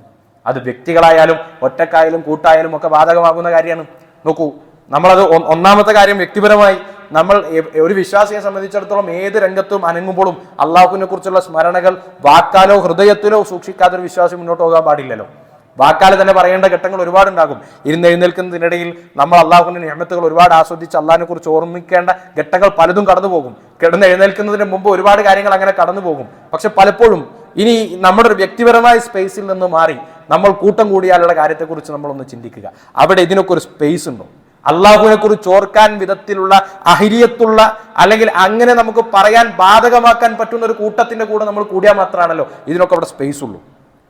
ഹറാമിന്റെ പേരിൽ ഒരുമിച്ച് കൂടുന്ന, ഹറാമുകൾ ലെവലേശം വകവെക്കാതെ പങ്കുവെക്കപ്പെടുന്ന സ്ഥലത്ത്, വൃത്തികേടുകളും ആക്ഷേപങ്ങളും അധിക്ഷേപങ്ങളും പറയുന്ന സ്ഥലത്ത് അള്ളാഹുവിനെ കുറിച്ചുള്ള സ്മരണയ്ക്ക് പിന്നെ അവിടെ സ്ഥാനമേ ഇല്ലാത്തിടത്താണ് പലപ്പോഴും നമ്മുടെ ഒരുമിച്ച് കൂടലുകൾ ഉള്ളത് എന്നത് നമ്മൾ ഒരു സ്വയം വിചാരണയ്ക്ക് എടുക്കേണ്ട വിഷയമാണ്. പ്രിയപ്പെട്ട സഹോദരങ്ങളെ, നമ്മൾ ഒറ്റക്കാകുന്ന സമയത്ത് നമുക്ക് നമ്മുടെ സുഹൃത്തിനെ കുറിച്ച് അള്ളാഹുവിനോട് പറയാൻ പറ്റുകയും ഒരുമിച്ച് കൂടിയിരിക്കുന്ന സമയത്ത് പരസ്പരം അള്ളാഹുവിനെ കുറിച്ച് ഓർമ്മപ്പെടുത്തുവാനും കഴിയുന്ന ബന്ധത്തെക്കുറിച്ചാണ് നമ്മൾ സ്വർഗീയമായ ബന്ധങ്ങൾ എന്ന് പറയുന്നത്. അറബിയിൽ വളരെ മനോഹരമായി പണ്ഡിതന്മാരെ നമുക്ക് പറയുന്നത് കാണാം. നീ അവരുടെ കൂടെ ഉണ്ടാകുമ്പോൾ അള്ളാഹുവിനെ കുറിച്ച് അവർ നിങ്ങളോട് പറഞ്ഞു തരും, നിങ്ങൾക്ക് പറഞ്ഞു തരും. അല്ല, നീ അവരുടെ കൂടെയില്ലാത്തപ്പോൾ അള്ളാഹുവിനോടുള്ള അവന്റെ സംസാരത്തിൽ നിങ്ങൾ ഉണ്ടാകും. എന്താണ് അതിന്റെ പ്രതിഫലം? എന്താണ് അതിന്റെ പ്രാധാന്യം? നബി സല്ലല്ലാഹു അലൈഹി വസല്ലം പറഞ്ഞു, ഒരു വിശ്വാസി മാമിൻ മുസ്ലിമിൻ യദ്ഉ ലി അഖീഹിൽ മുസ്ലിം, ഒരു മുസ്ലിമുല്ല അവൻ്റെ ഒരു സഹോദരന് വേണ്ടി അവൻ പ്രാർത്ഥിക്കുന്നു, ബിൽ ലഹീൽ ഗൈബി, അവന്റെ അഭാവത്തിൽ പ്രാർത്ഥിക്കുന്നു, മുസ്തജാബത്തുൻ, അത് ഉത്തരം നൽകപ്പെടുന്ന പ്രാർത്ഥനയാണ്. ഇൻദ റഅസിഹി മലക്കുൻ മുവക്കൽ, അവന്റെ തലയരികിൽ ഒരു മലക്കുണ്ട്, യഖൂലു ആമീൻ വലക ബിമിസ്ൽ, ആ പ്രാർത്ഥനയ്ക്ക് ആമീൻ പറയും, നിങ്ങൾക്കും അതുപോലെ ഉണ്ടാകട്ടെ എന്ന് മലക്കുകൾ അവർക്ക് വേണ്ടി പ്രാർത്ഥിക്കും. അപ്പൊ നമ്മൾ ഒരു സഹോദരന് വേണ്ടി അവരുടെ അഭാവത്തിൽ, അസാന്നിധ്യത്തിൽ പ്രാർത്ഥിക്കുമ്പോൾ അള്ളാഹു നിർബന്ധമായും ഉത്തരം നൽകുന്ന ഒരു പ്രാർത്ഥനയാണത്. അപ്പൊ നമ്മളൊക്കെ ഒരു സൗഹൃദത്തിൽപ്പെടുന്ന ആളുകൾ നമുക്ക് വേണ്ടി ഒറ്റയ്ക്കിരുന്ന് അങ്ങനെ പ്രാർത്ഥിക്കുമോ? അല്ല, നമ്മുടെ മരണശേഷം അവർ നമുക്ക് വേണ്ടി പ്രാർത്ഥിക്കുമോ? എങ്കിൽ അത് എത്ര മനോഹരമായൊരു ബന്ധമായിരിക്കും. അതല്ല, മരണശേഷം നമ്മുടെ കർമ്മങ്ങളെക്കുറിച്ച് ഓർത്ത് പരിതപിക്കാനും കൂട്ടം കൂടി എന്ന് കരയാനും അത് ചിലപ്പോൾ കുറെ ആളുകൾ ഉണ്ടാകും. അതൊരു 3 ദിവസം വരെയൊക്കെ ഉണ്ടാകും. അതിനപ്പുറത്തേക്ക് ഓർമ്മകൾ ഉണ്ടായിക്കൊള്ളണമെന്നില്ല. നബി സല്ലല്ലാഹു അലൈഹി വസല്ലം പറഞ്ഞു, ഒരു വ്യക്തി മരണപ്പെട്ടാൽ 40 ആളുകൾ തൗഹീദുള്ളവർ അവർക്ക് വേണ്ടി മയ്യത്ത് നിസ്കരിച്ചാൽ അള്ളാഹു സ്വീകരിക്കുന്ന ഒരു ശുപാർശയാണ് അത് എന്ന് പഠിപ്പിച്ചു. നേരത്തെ പറഞ്ഞതുപോലെ നമുക്ക് ഒട്ടനേകം ആയിരക്കണക്കിന് സുഹൃത്തുക്കൾ നേരിട്ടും അല്ലാതെയും വെർച്വൽ പ്ലാറ്റ്ഫോമിലൊക്കെ ഉണ്ട്. നമ്മൾ ജോലി ചെയ്യുന്നിടത്ത്, പരിസരത്ത് സുഹൃത്തുക്കൾ, അയൽവാസികളൊക്കെ ആയി ചെറുപ്പകാലം മുതലുള്ള ഒട്ടനേകം സുഹൃത്തുക്കൾ നമുക്കുണ്ട്. അവരിൽ നിന്ന് എണ്ണി നോക്കിയാൽ നമ്മുടെ മയ്യത്ത് നിസ്കാരത്തിന് വേണ്ടി ആത്മാർത്ഥമായി വന്ന് നിസ്കരിക്കുന്ന, പ്രാർത്ഥിക്കുന്ന ഒരു 40 തൗഹീദുള്ള സുഹൃത്തുക്കളെ നമുക്ക് തിരഞ്ഞെടുക്കാൻ പറ്റുമെങ്കിൽ ഈ ജീവിതകാലത്തിൽ, ആയുഷ്കാലത്തിൽ ഇന്നുവരെ ആത്മാർത്ഥമായി നമുക്ക് പറയാൻ പറ്റുന്ന ഒരു 40 സുഹൃത്തുക്കൾ നമുക്ക് വേണ്ടി മയ്യത്ത് നിസ്കരിക്കാൻ നമ്മുടെ പിറകിലുണ്ടാകുമെന്ന് പറയാൻ നമുക്ക് പറ്റുമെങ്കിൽ അത് റഹ്മാനായ റബ്ബ് ഇഷ്ടപ്പെടുന്ന മുത്തഖീങ്ങളായ അടിമകളാണോ എങ്കിൽ അത് വളരെ മനോഹരമായ ഒരു കാഴ്ചയായിരിക്കും. അല്ലെങ്കിൽ പ്രിയപ്പെട്ടവരെ, 1000, 2000, 3000 സുഹൃത്തുക്കൾ ഉണ്ടായിട്ട് എന്താണ് കാര്യം? നമ്മുടെ മരണത്തിന് ശേഷം നമ്മൾ ചെയ്ത കാര്യങ്ങളെ കുറിച്ച് പറയാനും അനുസ്മരിക്കാനും ഒക്കെ ചിലപ്പോൾ കുറെ ആളുകൾ ഉണ്ടാകാം. നമുക്ക് വേണ്ടി അനുസ്മരണ സംഗമങ്ങൾ ചിലപ്പോൾ നടത്താൻ കുറെ ആളുകൾ ഉണ്ടാകാം. അതൊക്കെ ഇവിടെ നിന്ന് ഓർമ്മകളായി മാത്രം മാഞ്ഞും തേഞ്ഞും പോകും. പക്ഷേ മായാതെയും മറയാതെയും നമുക്ക് വേണ്ട പ്രാർത്ഥനകളായി നമ്മുടെ മരണശേഷവും കിട്ടുന്ന ഒരു 10, 15, 2, 3 സുഹൃത്തുക്കൾ നമുക്കുണ്ടോ? അതാണ് ലാഭം. അതാണ് ഈ ആയുസ്സിൽ നമ്മൾ ഉണ്ടാക്കിയെടുക്കുന്ന ഏറ്റവും വലിയ നേട്ടവും നമ്മുടെ അസറ്റും എന്ന് പറയുന്നത്. എന്നാൽ അതുണ്ടോ എന്നത് നമ്മുടെ ഒരു പരിസരത്ത് നിന്ന് നമ്മൾ പരിശോധിക്കേണ്ട കാര്യമാണ്. പരസ്പരം നന്മയെക്കുറിച്ച് പറയുന്ന, യഅ്മുറൂന ബിൽ മഅറൂഫി വയൻഹൗന അനിൽ മുൻകർ, നന്മയെ കൽപ്പിക്കുകയും തിന്മയെ വിരോധിക്കുകയും ചെയ്യുന്ന ബന്ധങ്ങൾക്ക് മാത്രമേ അള്ളാഹുവിൻ്റെ അടുക്കൽ സ്ഥാനമുള്ളൂ. നമ്മുടെ ഒരു സഹോദരൻ, നമ്മൾക്ക് പരിചയമുള്ള ഒരാൾ മതി, അടുപ്പം ഉള്ള ബന്ധമൊന്നും ഉണ്ടാകണമെന്നില്ല. നമുക്ക് പരിചയമുള്ള ഒരു സുഹൃത്താണെങ്കിൽ കൂടെ ഉറപ്പായും ഒരു ഫ്രോഡാണ് എന്ന് മനസ്സിലാക്കുന്ന ഒരു കച്ചവടത്തിലൊക്കെ, ഒരു ഇൻവെസ്റ്റ്മെന്റിലൊക്കെ നമുക്ക് പരിചയമുള്ള ഒരാൾ പോയാൽ അത് തടയാൻ നമ്മൾ എത്ര കണ്ട് മെനക്കെടും. അത് വേണ്ട, അത് എനിക്ക് അത്ര അറിയുന്ന കേസാണ്, എന്തായാലും വേണ്ട, ആ പൈസ പോകും എന്ന് പറഞ്ഞ് നമ്മൾ എത്ര ആത്മാർത്ഥതയോടുകൂടിയൊക്കെ സമീപിക്കുക. ഒന്നും വേണ്ട, ഒരു വാഹനത്തിൽ സ്റ്റാൻഡ് തട്ടാതെ പോയാൽ നമുക്കുണ്ടാകുന്ന ഒരു വേജാർ എത്രയാണ്, നമ്മളത് ഉണർത്തുന്നത് എത്ര ആത്മാർത്ഥമായിട്ടാണ്. എന്നാൽ നരകത്തിന്റെ കാര്യങ്ങളാണ് പരസ്പരം സംസാരിച്ചുകൊണ്ടിരിക്കുന്നത്, പാടില്ല എന്ന് പറഞ്ഞ് കൈപിടിച്ചു വെക്കാൻ സൗഹൃദ വലയത്തിൽ ഒരാളെങ്കിലും ഇല്ലെങ്കിലുള്ള നഷ്ടം. അത് തുടർന്നു പോയിക്കൊണ്ടേയിരിക്കും, ആസ്വദിച്ചുകൊണ്ടേയിരിക്കും, മരണം വരെ തുടർന്നുകൊണ്ടേയിരിക്കും. ആ നഷ്ടത്തെ നികത്തി വെക്കുക സാധ്യമല്ല. അതുകൊണ്ട് പരസ്പരം നന്മ കൽപ്പിക്കുകയും തിന്മ വിരോധിക്കുകയും ചെയ്യുന്ന ഒരു സൗഹൃദം നമ്മൾ അങ്ങനെ ആയിത്തീരുക എന്നതും അങ്ങനെയുള്ള വിഭാഗത്തോടൊപ്പം ബോധപൂർവം ചേരുക എന്നതും നമ്മൾ ശ്രദ്ധിക്കേണ്ട കാര്യമാണ്. അല്ലെങ്കിലോ നേരത്തെ പറഞ്ഞതുപോലെ ഒരു വിഭാഗം ആളുകളെ കുറിച്ച് പരിശുദ്ധ ഖുർആൻ പറയുന്നുണ്ട്, അവരുടെ കൂടെ നിങ്ങൾ ഇരിക്കരുത് എന്നാണ് ഖുർആൻ നമ്മളെ പഠിപ്പിക്കുന്നത്. അതെന്താ? അവർ കൂടിയിരുന്നാൽ അള്ളാഹുവിനെ പരിഹസിക്കുന്ന, ദീനിനെ പരിഹസിക്കുന്ന ഒരു വിഭാഗം ആളുകളാണ്. അവരുടെ കൂടെ കൂടിയിരിക്കരുത് എന്നാണ് ഇത്തരം പരിശുദ്ധ ഖുർആൻ നമ്മളെ പരിചയപ്പെടുത്തുന്നത്. കൂടിയിരുന്നാൽ നമ്മളെ പറയെ കേൾക്കും, പറയെ അതിന്റെ ഭാഗമാകെ വിശ്വസിക്കൊന്നും വേണ്ട. പക്ഷെ അള്ളാഹുവിനെയും ദീനിനെയും പരിഹസിക്കുന്ന ഒരു സ്ഥലത്ത് നമ്മൾ കേട്ടിരിക്കുന്നത് തന്നെ തിന്മയാണ്. അത് നമ്മളിൽ ഉണ്ടാക്കുന്ന ദുസ്വാധീനം എന്താണ് എന്ന് നമ്മൾ മനസ്സിലാക്കുകയും അതിൽ നിന്ന് പിന്തിരിയണമെന്നാണ് ഖുർആൻ നമ്മളെ പഠിപ്പിക്കുന്നത്. അപ്പൊ നോക്കൂ, ഇത് നമ്മുടെ ഒരു പരിസരത്ത് നിന്ന് വളരെ റിയലിസ്റ്റിക് ആയി ചിന്തിച്ചാൽ ഇതൊക്കെ നമ്മൾ എത്ര കണ്ട് സൂക്ഷിക്കേണ്ടതാണ് എന്നും എത്ര സൂക്ഷിക്കാൻ നിലവിൽ നമുക്ക് പറ്റുന്നുണ്ട് എന്നും നമുക്ക് തിരിച്ചറിയാൻ പറ്റും. അതിൽ തന്നെയും പ്രിയപ്പെട്ട സഹോദരങ്ങളെ, അള്ളാഹുവിൻ്റെ ദീൻ എന്ന് പറയുന്നത് ഒരു ഈ പുതിയ കാലത്ത്, പ്രത്യേകിച്ച് പുതിയ കാലത്ത് മതം എന്ന് പറഞ്ഞാൽ ആളുകളെ സംബന്ധിച്ചിടത്തോളം കാഴ്ചപ്പാട് അത് പള്ളിയിൽ നോമ്പ്, നിസ്കാരം, ഖുർആനോത്ത്, ഇതൊക്കെയാണ് മതം. മതം ഇടപെടേണ്ടത് നിസ്കാരത്തിനാണ്. നിസ്കരിക്കാൻ മതം പഠിപ്പിക്കണം, നോമ്പ് നോക്കാൻ മതം പഠിപ്പിക്കണം, ഖുർആൻ ഓതാൻ മതം പഠിപ്പിക്കണം. എന്നാൽ ഒരു വ്യക്തിയുടെ ജീവിതത്തിലേക്ക് മതം ഇടപെടാൻ പാടില്ല. അവൻ എങ്ങനെ നടക്കണം, എങ്ങനെ സംസാരിക്കണം, അവരുടെ ക്രയവിക്രയം എങ്ങനെ ആകണം, ഇതൊന്നും മതം ഇടപെടാൻ പാടില്ല. അതൊന്നും മതത്തിന്റെ ഏരിയ അല്ല എന്നാണ് പുതിയ കാലത്തെ കാഴ്ചപ്പാട്. എന്നാൽ ഇസ്ലാമിനെ സംബന്ധിച്ചിടത്തോളം അങ്ങനെയല്ല. ഇസ്ലാം എന്ന് പറയുന്നത് ഒരു ആരാധനാലയത്തിന്റെ അകത്ത് മാത്രം പഠിപ്പിക്കപ്പെടുകയും നിർവഹിക്കപ്പെടുകയും ചെയ്യേണ്ട ഒരു മതമല്ല. ഇതൊരു ജീവിത ശൈലിയാണ്. റഹ്മാനായ റബ്ബ് കൽപ്പിച്ചതും നിർദ്ദേശിക്കുകയും ചെയ്തതുപോലെ ജീവിതത്തെ ക്രമീകരിക്കലാണ് ഇസ്ലാം. അതാണ് പല ആയത്തുകളിലായി നമ്മൾ പഠിക്കുന്നത്. നിങ്ങൾ പൂർണ്ണമായ ദീനിലേക്ക് പ്രവേശിക്കാൻ വേണ്ടിയുള്ള ആഹ്വാനമായി നമ്മൾ പഠിക്കുന്നത്. ഇപ്പൊ എഴുന്നേൽക്കേണ്ടത് എങ്ങനെയാണ്, ഉറങ്ങേണ്ടത് എങ്ങനെയാണ് എന്ന് നമ്മൾ പഠിപ്പിക്കപ്പെട്ടതുപോലെ തന്നെ എല്ലാ മേഖലകളിലുമുള്ള അധ്യാപനങ്ങൾ നമുക്കുണ്ട്. അപ്പൊ എവിടെ ആരോടൊക്കെ കൂട്ടുകൂടാൻ പറ്റും, ആരോടൊക്കെ കൂട്ടുകൂടാൻ പാടില്ല എന്ന കൃത്യമായ ഒരു അധ്യാപനം നൽകപ്പെട്ട വിഭാഗം ആളുകളാണ് നമ്മൾ. അത് മതത്തിന്റെ തന്നെ ഭാഗമാണ്. നിസ്കരിക്കലും നോമ്പ് നോക്കലും മാത്രമല്ല, ആരോടൊക്കെ സൗഹൃദം ഉണ്ടാകാൻ പാടില്ല എന്നുകൂടെ പഠിപ്പിക്കപ്പെട്ടതാണ് മതം. അതുകൂടെ പാലിക്കുമ്പോഴാണ് ഒരു വിശ്വാസി പരിപൂർണമായി വിശ്വാസിയായി മാറുന്നത്. അവിടെ വളരെ സങ്കടകരമായി ഇപ്പൊ ഈ കഴിഞ്ഞ റമദാനിൽ തന്നെ നോക്കൂ, ഒരു നോമ്പ് നോക്കുന്ന ഒരു വ്യക്തിയെ സംബന്ധിച്ചിടത്തോളം എത്ര പ്രയാസപ്പെട്ടാണ് ഈ ചൂടുകാലത്ത് നമ്മൾ നോമ്പ് നോക്കുന്നത്. നബി സല്ലല്ലാഹു അലൈഹി വസല്ലം പറഞ്ഞല്ലോ, നോമ്പിന്റെ ആളുകൾക്ക് വേണ്ടി സാക്ഷി പറയും. അപ്പൊ അള്ളാഹുവിനോട് പറയുമെന്നാണ്, മനഅതു ഷഹ്വാത്ത്, ഞാനാണ് നിനക്ക് വേണ്ടി അള്ളാഹുവെ അവന്റെ ആഗ്രഹങ്ങളെ പിടിച്ചു വെക്കാൻ പ്രേരിപ്പിച്ചത്, ഞാനാണ് അവന്റെ ആഗ്രഹങ്ങളെ തടഞ്ഞു വെച്ചത്. അപ്പൊ പകൽ സമയത്ത് വെള്ളം കുടിക്കാനുള്ള ആഗ്രഹം, തിന്നാനുള്ള ആഗ്രഹം, അതിന്റെ വിഭവങ്ങളൊക്കെ കയ്യെത്തും ദൂരത്ത് ലഭ്യമായിട്ടും അത് തടഞ്ഞു വെച്ചത് ഞാനാണ് എന്ന് നോമ്പ് അള്ളാഹുവിനോട് സാക്ഷി പറയും, നോമ്പിന്റെ ആളുകൾക്ക് വേണ്ടി എന്ന് നബി സല്ലല്ലാഹു അലൈഹി വസല്ലം പഠിപ്പിക്കുന്നുണ്ട്. അതാണ് ഒരു നോമ്പ് നമ്മളെ പഠിപ്പിക്കുന്നത് സത്യത്തിൽ. എന്നാൽ നോക്കൂ, ഇപ്പോൾ പുതിയ നമ്മളൊക്കെ അടങ്ങുന്ന വിഭാഗം ആളുകൾ, സുഹൃത്തുക്കൾ, ഒരു നോമ്പ് എന്നൊക്കെ പറഞ്ഞാൽ അതിന്റെ എല്ലാ പരിഭാവനമായ സ്വഭാവവും കടന്ന് ഇപ്പോൾ എല്ലാ ആഘോഷങ്ങളെയും പോലെ ഒരു ആഘോഷം മാത്രമാണ് ആളുകൾക്ക് നോമ്പ്. എങ്ങനെയാണോ ക്രിസ്മസ് ആഘോഷിക്കുന്നത്, എങ്ങനെയാണോ ക്യാമ്പസ് പരിസരത്തും വിദ്യാർത്ഥികളുള്ള സൗഹൃദ കൂട്ടായ്മയിലുമൊക്കെ ഓണം ആഘോഷിക്കുന്നത്, അതുപോലെ മറ്റൊരാഘോഷത്തിന്റെ പതിപ്പ് മാത്രമാണ് ഇപ്പൊ നോമ്പ് തുറ എന്ന് പറയുന്നത്. ആ നോമ്പ് തുറയിൽ നമ്മൾ പള്ളിയിലേക്ക് വരുമ്പോൾ പുരുഷന്മാരൊരു ഭാഗത്തും സ്ത്രീകളൊരു ഭാഗത്തും, ഇത് പള്ളിയിൽ മാത്രം അള്ളാഹു സംവിധാനിച്ചൊരു നിയമമല്ല. പുരുഷനൊരു ഭാഗത്തും സ്ത്രീ ഒരു ഭാഗത്തും അവരിടകലരാൻ പാടില്ല എന്നത് നിസ്കാരത്തിൽ മാത്രം പാലിക്കപ്പെടേണ്ട ഒരു നിയമമായി ഇസ്ലാം പഠിപ്പിച്ച ഒന്നേയല്ല. മറിച്ച് ആണും പെണ്ണും തമ്മിലുള്ള ബന്ധത്തിന്റെയും ഇടപെടലിന്റെയും ഒക്കെ അതിർവരമ്പുകൾ കൃത്യമായി വരച്ചു പഠിപ്പിക്കപ്പെട്ടവരാണ് നമ്മൾ. അതിലെന്തെങ്കിലും സൂക്ഷ്മതക്കുറവ് വന്നുപോയാൽ അതിനെ കൂടെ നികത്തുന്ന വിധത്തിലുള്ള നമ്മുടെ ആഗ്രഹങ്ങളെയും നമ്മുടെ അഭിലാഷങ്ങളെയും അടക്കി വെച്ച് നമ്മളെ തന്നെ പരിശീലിപ്പിക്കുന്ന ഒരു വേള നമ്മൾ അങ്ങനെ ആയി എന്ന് നോമ്പ് നമുക്ക് വേണ്ടി അള്ളാഹുവിന്റെ മുന്നിൽ സാക്ഷി പറയേണ്ട നോമ്പ് തുറക്കാനാണ് നമ്മുടെ വിഭാഗം, നമ്മുടെ സുഹൃത്തുക്കളായ ആളുകൾ ഈ പറഞ്ഞ എല്ലാ നിലക്കുമുള്ള അതിർവരമ്പുകളും ഭേദിച്ച്, ആൺപെൺ സൗഹൃദത്തിന്റെ അതിർവരമ്പുകളൊക്കെ ഭേദിച്ച് ഇത് ആഘോഷമാക്കുന്നത്. എന്നിട്ട് ആണും പെണ്ണൊക്കെ ഒരുമിച്ച് കൂടിയിരുന്ന് നോമ്പ് തുറക്കുക. നോമ്പ് തുറക്കാനിരിക്കുമ്പോൾ അവരൊന്നിച്ച്, ഈ വിഭവങ്ങൾ ഒരുക്കുമ്പോൾ അവരൊന്നിച്ച്, ഇത് കഴിഞ്ഞ് നിസ്കരിക്കാൻ പോകുമ്പോൾ രണ്ട് ഭാഗത്തേക്ക്. ഇതേത് ദീനാണ്?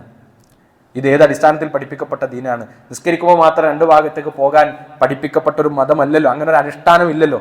മറിച്ച് പാലിക്കേണ്ട സൂക്ഷ്മത എന്ന് പറയുന്നത്, പ്രത്യേകിച്ചും സൗഹൃദ ബന്ധത്തിൽ നമുക്കിപ്പോൾ ആ നിലക്കുള്ളൊരു സൂക്ഷ്മത കുട്ടികളെ സംബന്ധിച്ചും ഒരു പരിധിവരെയൊക്കെ രക്ഷിതാക്കളെ സംബന്ധിച്ചും നഷ്ടപ്പെട്ടു പോയി എന്നത് അതൊരു സാമാന്യവൽക്കരിക്കപ്പെട്ടു വന്നുകൊണ്ടേയിരിക്കാം. ഇപ്പോൾ അടുത്ത കാലത്തുണ്ടായ പിന്നെ ഒരു കൊലപാതകം ഉണ്ടായല്ലോ, ഒരു 4 ആളുകളെ ഒരേ കുടുംബത്തിലെ ആളുകളെ കൊന്നൊരു പയ്യൻ. ആ കഥകളും പിന്നെ അവൻ്റെ പിന്നെ കാര്യങ്ങളൊക്കെ റിപ്പോർട്ട് ചെയ്തു വരുന്നൊരു സമയത്ത് നമ്മൾ വായിച്ചു, പത്രത്തിൽ വാർത്തകളിലൊക്കെ കണ്ടു. അവൻ്റെ ഒരു പിന്നെ കാമുകി അല്ലെങ്കിൽ അവൻ്റെ പിന്നെ ഗേൾഫ്രണ്ട് കഴിഞ്ഞ 2-3 ദിവസമായിട്ട് ആ വീട്ടിൽ യഥേഷ്ടം വന്നുപോയി പെരുമാറിക്കൊണ്ടേയിരിക്കുക. ആ ഉമ്മ അവിടെ ഉണ്ട്. ആ ഉമ്മ ഇത് കാണുക തന്നെയാണ്. ഉമ്മ അവിടെ ഉണ്ടാകും, ഉമ്മയുടെ പ്രസൻസ് അവിടെ ഉണ്ടാകുമ്പോൾ തന്നെയാണ് മകൻ വിവാഹത്തിലൂടെ സ്ഥാപിക്കപ്പെട്ടൊരു ബന്ധമില്ലാതെ തന്നെ ഒരു പെൺകുട്ടിയെ ഒരു പ്രയാസവും ഇല്ലാതെ വീട്ടിലേക്ക് ആ പെൺകുട്ടി വരുന്നു, പോകുന്നു. ആ ഉമ്മക്കത് തടഞ്ഞു വെക്കാനോ അല്ലെങ്കിൽ ഇത് തെറ്റാണെന്ന് പറഞ്ഞു കൊടുക്കാനോ പോലും പറ്റാത്ത വിധത്തിൽ, അല്ലെങ്കിൽ അതൊന്നും വേണ്ടതില്ലാത്ത വിധത്തിലുള്ള ഒരു സാമാന്യവൽക്കരണം ഈ വിഷയത്തിൽ കടന്നുപോയിട്ടുണ്ട്. അതിർവരമ്പുകളൊക്കെ ഭേദിച്ചു പോയിട്ടുണ്ട് എന്നതൊരു യാഥാർത്ഥ്യമാണ്. അള്ളാഹു സുബ്ഹാനഹു വ തആല പറഞ്ഞിട്ടുള്ള കാര്യങ്ങളെക്കുറിച്ച്, ഇത്തരം നിയമങ്ങളെക്കുറിച്ച് പരിശുദ്ധ ഖുർആൻ നമ്മളെ പരിചയപ്പെടുത്തുന്നത് തിൽക ഹുദൂദുല്ലാഹ്, ഇത് അള്ളാഹു വെച്ചിട്ടുള്ള പരിധികളാണ്. ഈ പരിധി എന്ന് പറയുന്നത് ലംഘിക്കുന്ന ആളുകളെ സംബന്ധിച്ച് ദുനിയാവിലും പിന്നെ ആഖിറത്തിലും അതിൻ്റെ പിന്നെ കോൺസിക്വൻസ്, അതിൻ്റെ വരും പ്രശ്നങ്ങളെ നേരിടേണ്ടി വരും. ഇത് അതിർവരമ്പാണ്. തിൽക ഹുദൂദുല്ലാഹ്, അള്ളാഹുവിന്റെ നിയമങ്ങളെ കുറിച്ച് പല സ്ഥലത്ത് ഖുർആൻ പറഞ്ഞിട്ടുള്ള പ്രയോഗമാണ്. ഇത് അള്ളാഹുവിന്റെ പരിധിയാണ്. നിങ്ങൾ ആ പരിധിയെ ലംഘിച്ചു പോകരുത്, അതിനെ മറികടന്ന് പോകരുത് എന്നത്. പ്രിയപ്പെട്ട സഹോദരങ്ങളെ, സൗഹൃദത്തെക്കുറിച്ച് പറയുമ്പോൾ തന്നെ ഇതുകൂടെ പറഞ്ഞു പോകേണ്ടത് വളരെ അനിവാര്യമായ ഒരു കാലഘട്ടത്തിലാണ് നമ്മളുള്ളത്. ആണും പെണ്ണും തമ്മിൽ ഇടപെടേണ്ട ഒരു പരിസരത്തെക്കുറിച്ച് കൃത്യമായ അധ്യാപനം നമുക്കുണ്ട്. ആരോടൊക്കെയാണ് നമുക്ക് ഇടപെടാൻ പറ്റുക, ആരോടൊക്കെ കൂടെ നമുക്ക് യാത്ര ചെയ്യാൻ പറ്റും, ആരോടൊക്കെ തനിച്ച് നമുക്ക് ഇരിക്കാൻ പറ്റും എന്നതിനെക്കുറിച്ച് കൃത്യമായ അധ്യാപനം നൽകപ്പെട്ടിട്ടുള്ള ഒരു വിഭാഗം ആളുകളാണ് നമ്മൾ. അത് ക്രോസ് ചെയ്യുന്ന ഓരോ നിമിഷവും നമ്മൾ അടുത്തടുത്ത് പോയിക്കൊണ്ടേ ഇരിക്കുന്നത് വലിയ നാശത്തിലേക്കാണ് എന്ന് നമ്മൾ തിരിച്ചറിയണം. ഈ റമളാനിനെ പോലും നോമ്പിനെപ്പോലും അതിന്റെ പരിചയമായി സ്വീകരിക്കാൻ കഴിയാത്ത വിധത്തിൽ അത് നടക്കുമ്പോൾ വീട്ടിലുള്ള മുതിർന്നവർക്കെങ്കിലും ഇത് പാടില്ല എന്ന് വിലക്കാൻ കഴിയാത്ത കോലത്തിലേക്ക് നമ്മുടെ സാമൂഹിക പരിസരങ്ങൾ മാറുന്നു എന്നത് നമ്മൾ തന്നെ വളരെ ഗൗരവത്തിൽ ആലോചിക്കേണ്ട, പുനർവിചിന്തനം നടത്തേണ്ട ഒന്നാണ് എന്ന് നമ്മൾ മനസ്സിലാക്കണം. ഇവിടെ നബി സല്ലല്ലാഹു അലൈഹി വസല്ലം 2 കാര്യങ്ങൾ നമ്മൾ പഠിപ്പിച്ചിട്ടുണ്ട്. ഒന്നൊരാണും പെണ്ണും അവർ ഒറ്റക്കായാൽ ആണും പെണ്ണും മാത്രമായി പരിസരത്ത് മറ്റാളുകളുടെ നോട്ടമോ കാര്യങ്ങളും എത്താത്ത രൂപത്തിൽ അവർ ഒറ്റക്കായാൽ അവിടെ മൂന്നാമതായി പിശാച് ഉണ്ടാകും എന്നത് വഹീന്റെ അടിസ്ഥാനത്തിൽ റസൂലുള്ളാഹി സ്വല്ലല്ലാഹു അലൈഹി വസല്ലം ഖണ്ഡിതമായി പഠിപ്പിച്ചിട്ടുള്ള കാര്യമാണ്. അത് വിലക്ക് ആ വിലക്കിനെ നമുക്കൊരു നിലക്കും മറികടക്കാതിരിക്കാനുള്ള സൂക്ഷ്മത നമ്മൾ കാണിക്കണം. മറ്റൊന്ന് നബി സല്ലല്ലാഹു അലൈഹി വസല്ലം പഠിപ്പിച്ചത്, ഒരു അന്യ സ്ത്രീയെ എന്ന് പറഞ്ഞാൽ, അന്യ സ്ത്രീ എന്ന് പറഞ്ഞാൽ അത് ചിലപ്പോൾ നമുക്ക് നമ്മുടെ ചെറുപ്പം മുതലേ നമ്മുടെ കൂടെ വളർന്ന, നമ്മുടെ പിന്നെ കൂടെ തന്നെ ജീവിച്ച നമ്മൾ ഒന്നിച്ച് സ്കൂളിൽ പോയതാണ്, അവിടുന്ന് ഇങ്ങോട്ട് തുടങ്ങി കോളേജ് ഇപ്പോഴൊക്കെ നമ്മൾ ഒന്നിച്ചാണ് എന്നൊക്കെ നമ്മൾ പറഞ്ഞാലും ആരാണ് അന്യ സ്ത്രീ എന്നതിന് പരിശുദ്ധ ഖുർആൻ നമുക്കൊരു അതിർവരമ്പ് പഠിപ്പിച്ചു തന്നിട്ടുണ്ട്. അത് വിവാഹ ബന്ധം അനുവദിക്കപ്പെട്ടവർ എല്ലാവരും അന്യരാണ്. വിവാഹബന്ധം ചെയ്യാൻ പാടില്ലാത്ത സഹോദരിമാരുണ്ട്. അവരല്ലാത്ത എല്ലാവരെയും ഒരേ കണ്ണിലാണ് ഈ വിഷയത്തിൽ നമ്മൾ കാണേണ്ടത്. അവിടെ അങ്ങനെ ഉള്ള പിന്നെ സ്ത്രീ പുരുഷ ബന്ധത്തിൽ ഇടപെടലിൽ പിന്നെ ഒരു അന്യ പുരുഷൻ ഒരു അന്യ സ്ത്രീയെ സ്പർശിക്കുന്നതിനെ കുറിച്ച് നബി സല്ലല്ലാഹു അലൈഹി വസല്ലം എത്ര ഗൗരവത്തിലാണ് നമ്മൾ ഓർമ്മപ്പെടുത്തിയത്. തലയിലൂടെ ഇരുമ്പിന്റെ ആണി അടിച്ച് താഴ്ത്തുന്നതാണ് ഒരു സ്ത്രീക്ക് ഹസ്തദാനം കൊടുക്കുന്നതിനേക്കാൾ നല്ലത് എന്ന് നബി സല്ലല്ലാഹു അലൈഹി വസല്ലം പഠിപ്പിച്ച അധ്യാപനത്തെ ഒരു മുഅ്മിനെ സംബന്ധിച്ചിടത്തോളം, ഒരു മുത്തഖിയെ സംബന്ധിച്ചിടത്തോളം, ദീനിന് പ്രാധാന്യം കൊടുക്കുന്ന, പരലോകത്തിൽ വിശ്വസിക്കുന്ന, സ്വർഗ്ഗനരകങ്ങളിൽ വിശ്വസിക്കുന്ന ഒരു വിശ്വാസിയെ സംബന്ധിച്ചിടത്തോളം എങ്ങനെയാണ് ലഘുവായി കാണാൻ പറ്റുക? അതൊരു വിഷയമല്ലാതാക്കി കാണാൻ പറ്റുക? അത് കൈ കൊടുക്കുക എന്ന വിഷയത്തിൽ മാത്രമല്ലല്ലോ, ഒന്നിച്ച് യാത്ര ചെയ്യുന്നിടത്ത് ദീന് പഠിപ്പിച്ച ചില അതിർവരമ്പുകൾ പാലിക്കാൻ നമുക്ക് സ്വാഭാവികമായ ബാധ്യതയുണ്ട്. അത് പാലിക്കപ്പെടുന്നുണ്ടോ എന്ന് നോക്കാൻ ആ കുടുംബത്തിലെയും ഇതൊക്കെ പിന്നെ പരിസരത്തൊക്കെ ഉള്ള മുതിർന്ന ആളുകൾക്കും ബാധ്യതയുണ്ട്. അപ്പോൾ പലപ്പോഴും മുതിർന്ന ആളുകൾക്ക് ഒരു ലൈസൻസോട് കൂടെയാണ് ഇങ്ങനത്തെ യാത്രകളൊക്കെ നടക്കുക. യാത്ര എന്ന് ഞാൻ പറയുന്നത് ഇവിടുന്ന് ഒരു സുദീർഘമായ യാത്രയെക്കുറിച്ച് മാത്രമൊന്നുമല്ല. ഒരു ബൈക്കിൽ 2 ആൾ കയറി പോകാൻ ആണും പെണ്ണും ആണെങ്കിൽ അത് ആരൊക്കെ ആകാൻ പാടില്ല എന്നതിനെക്കുറിച്ച് ഇസ്ലാമിലൊരു കൃത്യമായ കാഴ്ചപ്പാടുണ്ട്.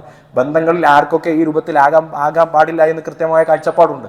ആ കാഴ്ചപ്പാടിനെ നമ്മൾ ബലികഴിക്കാൻ തയ്യാറാകുന്നുവെങ്കിൽ വല്ലാഹി ആ നിമിഷത്തിൽ തീരുമാനമെടുത്ത് അതിൽ നിന്ന് നമ്മൾ വിരമിക്കുന്ന സമയമത്രയും ഹറാമാണ് നമ്മുടെ കർമ്മങ്ങൾ രേഖപ്പെടുത്തപ്പെടുക എന്നതിന് രണ്ടാമതൊരു ആലോചന നമുക്കാർക്കും ആവശ്യമില്ല. അതുകൊണ്ട് ഇത്തരം കാര്യങ്ങളെ അതിന് ഗൗരവത്തിൽ സൂക്ഷിക്കാൻ പ്രിയപ്പെട്ട സഹോദരങ്ങൾ നമുക്ക് പറ്റണം. അപ്പോൾ ഇടപഴകാൻ സാധ്യതയുള്ള ഇടപഴകേണ്ട ആളുകളെക്കുറിച്ച് സ്വഹാബികൾ നബി സല്ലല്ലാഹു അലൈഹി വസല്ലമയോട് ചോദിച്ചല്ലോ. വീട്ടിലുള്ള നമുക്ക് അങ്ങനെ ഇടപെടേണ്ടി വരുന്ന ആളുകൾ അവരുടെ വിഷയത്തിൽ ഒരു ഇളവ് ഉണ്ടാകുമോ എന്നതിനെ കുറിച്ചോ അല്ലെങ്കിൽ എന്താണ് ആ വിഷയത്തിലെ നിലപാട് എന്നറിയാൻ നബി സല്ലല്ലാഹു അലൈഹി വസല്ലം ചോദിച്ചു. പിന്നെ പ്രവാചകനോട് സ്വഹാബികൾ ചോദിച്ചു. അപ്പോൾ നബി സല്ലല്ലാഹു അലൈഹി വസല്ലം അത് കൂടുതൽ ശ്രദ്ധിക്കണം എന്ന അർത്ഥത്തിൽ അൽ ഹമു വൽ മൗത്ത് എന്നാണ് പഠിപ്പിച്ചത്. അത് മരണമാണെന്നാണ് നബി സല്ലല്ലാഹു അലൈഹി വസല്ലം പഠിപ്പിച്ചത്. അപ്പൊ എന്താ, നമുക്ക് അങ്ങനത്തെ ഏരിയയിലേക്ക് വരുമ്പോൾ കുറച്ചുകൂടെ ആളുകൾ നമുക്ക് പിന്നെ അത് കുഴപ്പമില്ല, അത് അവര് പിന്നെ ചെറുപ്പം മുതലേ ഉള്ള സഹോദരി സഹോദരന്മാരാണ് എന്നൊരു സെക്യൂരിറ്റി സമൂഹം നമുക്ക് തരുമ്പോൾ തിന്മയിലേക്ക് അടുത്തു വരാനുള്ള സാധ്യത വീണ്ടും കൂടി. അതുകൊണ്ടാണ് നബി സല്ലല്ലാഹു അലൈഹി വസല്ലം പറഞ്ഞത് അൽ ഹമു വൽ മൗത്ത്. ഏതോ അറിയാത്ത ഒരു ആൺകുട്ടിയും പെൺകുട്ടിയും ഒന്നിച്ചു പോകുന്നതാണെങ്കിൽ അവിടെ ഒരു പക്ഷേ സമൂഹത്തിന്റെ ഒരു കാഴ്ചപ്പാടും ഒരു സെക്യൂരിറ്റി കൂടെ അവിടെ ഉണ്ടാകാം. അവരെന്തപ്പം ഇങ്ങനെ പോകുന്നത് എന്ന് ചോദിക്കാം. പക്ഷേ അടുപ്പമുള്ള അങ്ങനെ ബന്ധമുള്ള ആളുകളാകുമ്പോൾ അവിടെ ഒരു സെക്യൂരിറ്റി കൂടെ ബ്രേക്ക് ചെയ്യപ്പെട്ടല്ലോ, അല്ലെങ്കിൽ ആളുകൾ അങ്ങനെ നിലക്ക് ശ്രദ്ധിക്കാതെ വരുന്ന ഒരു സെക്യൂരിറ്റി ഒരു സുരക്ഷിത ബോധം കൂടെ അവർക്ക് കിട്ടും. അത് കൂടുതൽ തിന്മയിലേക്ക് പോകാൻ കാരണമാകും എന്നതുകൊണ്ടാണ് അൽ ഹമു വൽ മൗത്ത്, അത് മരണമാണ് എന്ന താക്കീത് നബി സല്ലല്ലാഹു അലൈഹി വസല്ലം നമുക്ക് പറഞ്ഞു തന്നത്. അപ്പോൾ പ്രിയപ്പെട്ട സഹോദരങ്ങളെ, ഇതൊക്കെ പിന്നെ നമ്മുടെ സൗഹൃദങ്ങളുടെയും പരിസരങ്ങളെയും സൂക്ഷിക്കുക എന്നത് അതൊരു ഒരു ഒരു ഭാരിച്ച കാര്യമായി കാണുന്നതിനപ്പുറം ദീന് പഠിപ്പിച്ച കാര്യങ്ങളെ അതിൻ്റെ സൂക്ഷ്മതയോടുകൂടെ കാണുമ്പോൾ നമുക്കുണ്ടാകേണ്ടത് ദുനിയാവിലും ആഖിറത്തിലും നമുക്ക് നഷ്ടമൊന്നും സംഭവിക്കുകയില്ല എന്നൊരു തിരിച്ചറിവാണ്, ബോധ്യമാണ്. ഇത് പാലിക്കുന്ന ഒരാളെ സംബന്ധിച്ചിടത്തോളം ഇവിടെ നിന്നൊന്നും നഷ്ടമൊന്നും വരാനില്ല. നബി സല്ലല്ലാഹു അലൈഹി വസല്ലമയോട് പറഞ്ഞല്ലോ, നിങ്ങൾക്ക് ദുന്യവിയായ അനുഭൂതികളെ കുറിച്ചാണോ നിങ്ങൾ ആസ്വദിക്കുന്നത്, ആഗ്രഹിക്കുന്നത്, അല്ലെങ്കിൽ അത് കൊതിച്ചുകൊണ്ടാണോ നിങ്ങളുടെ കാഴ്ചപ്പാടുകളെ നിങ്ങൾ മാറ്റിവെക്കുന്നത്, എങ്കിൽ അത് നഷ്ടത്തിലേക്കുള്ള പോക്കാണ് എന്ന് സൂറത്തുൽ കഹ്ഫിൽ ആദ്യത്തെ ആയത്തിൽ നമ്മൾ ഓതി കേൾപ്പിച്ചപ്പെട്ടതുപോലെ അത് തന്നെയാണ് ഇവിടെയും നമ്മൾ മനസ്സിലാക്കുന്നത്. പ്രിയപ്പെട്ട സഹോദരങ്ങളെ, ചിലപ്പോൾ നമ്മുടെ മരണമായിരിക്കും കൂടെ ഒന്നിച്ച് നടന്ന ആളുകൾക്കൊക്കെ മാറി ചിന്തിക്കാനുള്ളൊരു കാരണം. പലപ്പോഴും നമ്മൾ കേട്ട ഒരു ചെറുകഥയുണ്ട്.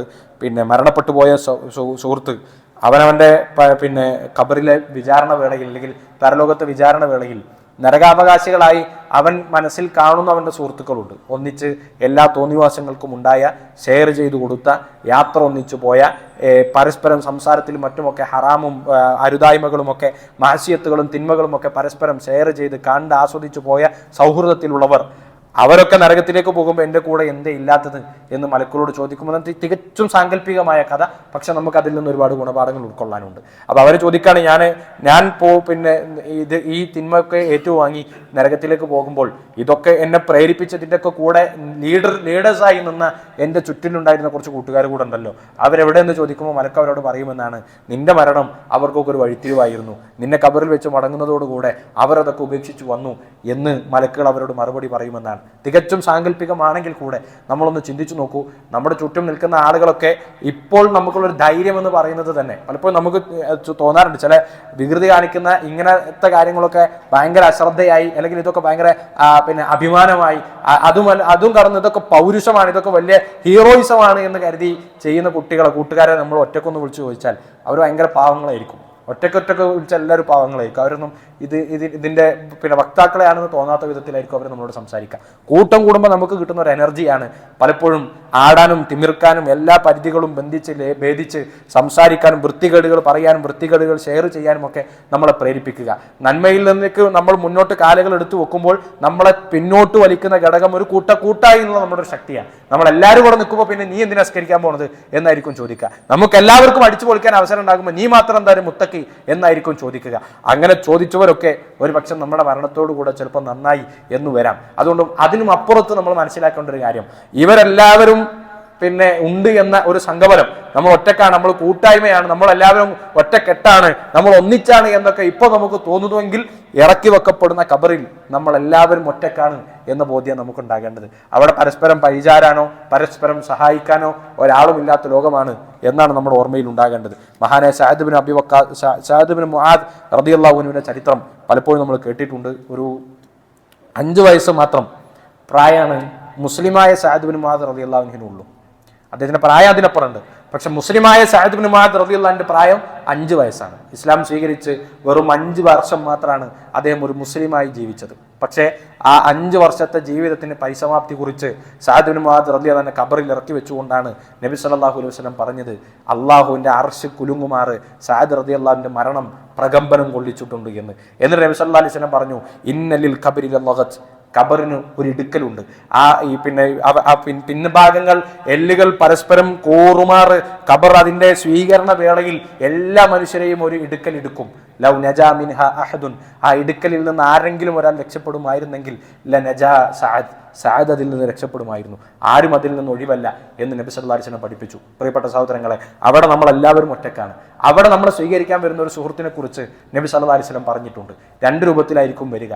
ഒന്ന്, സൗന്ദര്യമുള്ള രൂപത്തിൽ ഒരാൾ നമ്മളെ സമീപിക്കുമെന്നാണ് ഖബറിൽ. ഒറ്റപ്പെടലിന്റെ വേദനകളും ടെൻഷനുകളും ഒക്കെ അനുഭവിച്ച് ഖബറിൽ നിൽക്കുന്ന മനുഷ്യന്റെ അരികിലേക്ക് സൗന്ദര്യത്തോടു കൂടെയുള്ള ഒരു മനുഷ്യൻ വരും. അപ്പോൾ ഇയാൾ ചോദിക്കും, നിങ്ങൾ ആരാണ്?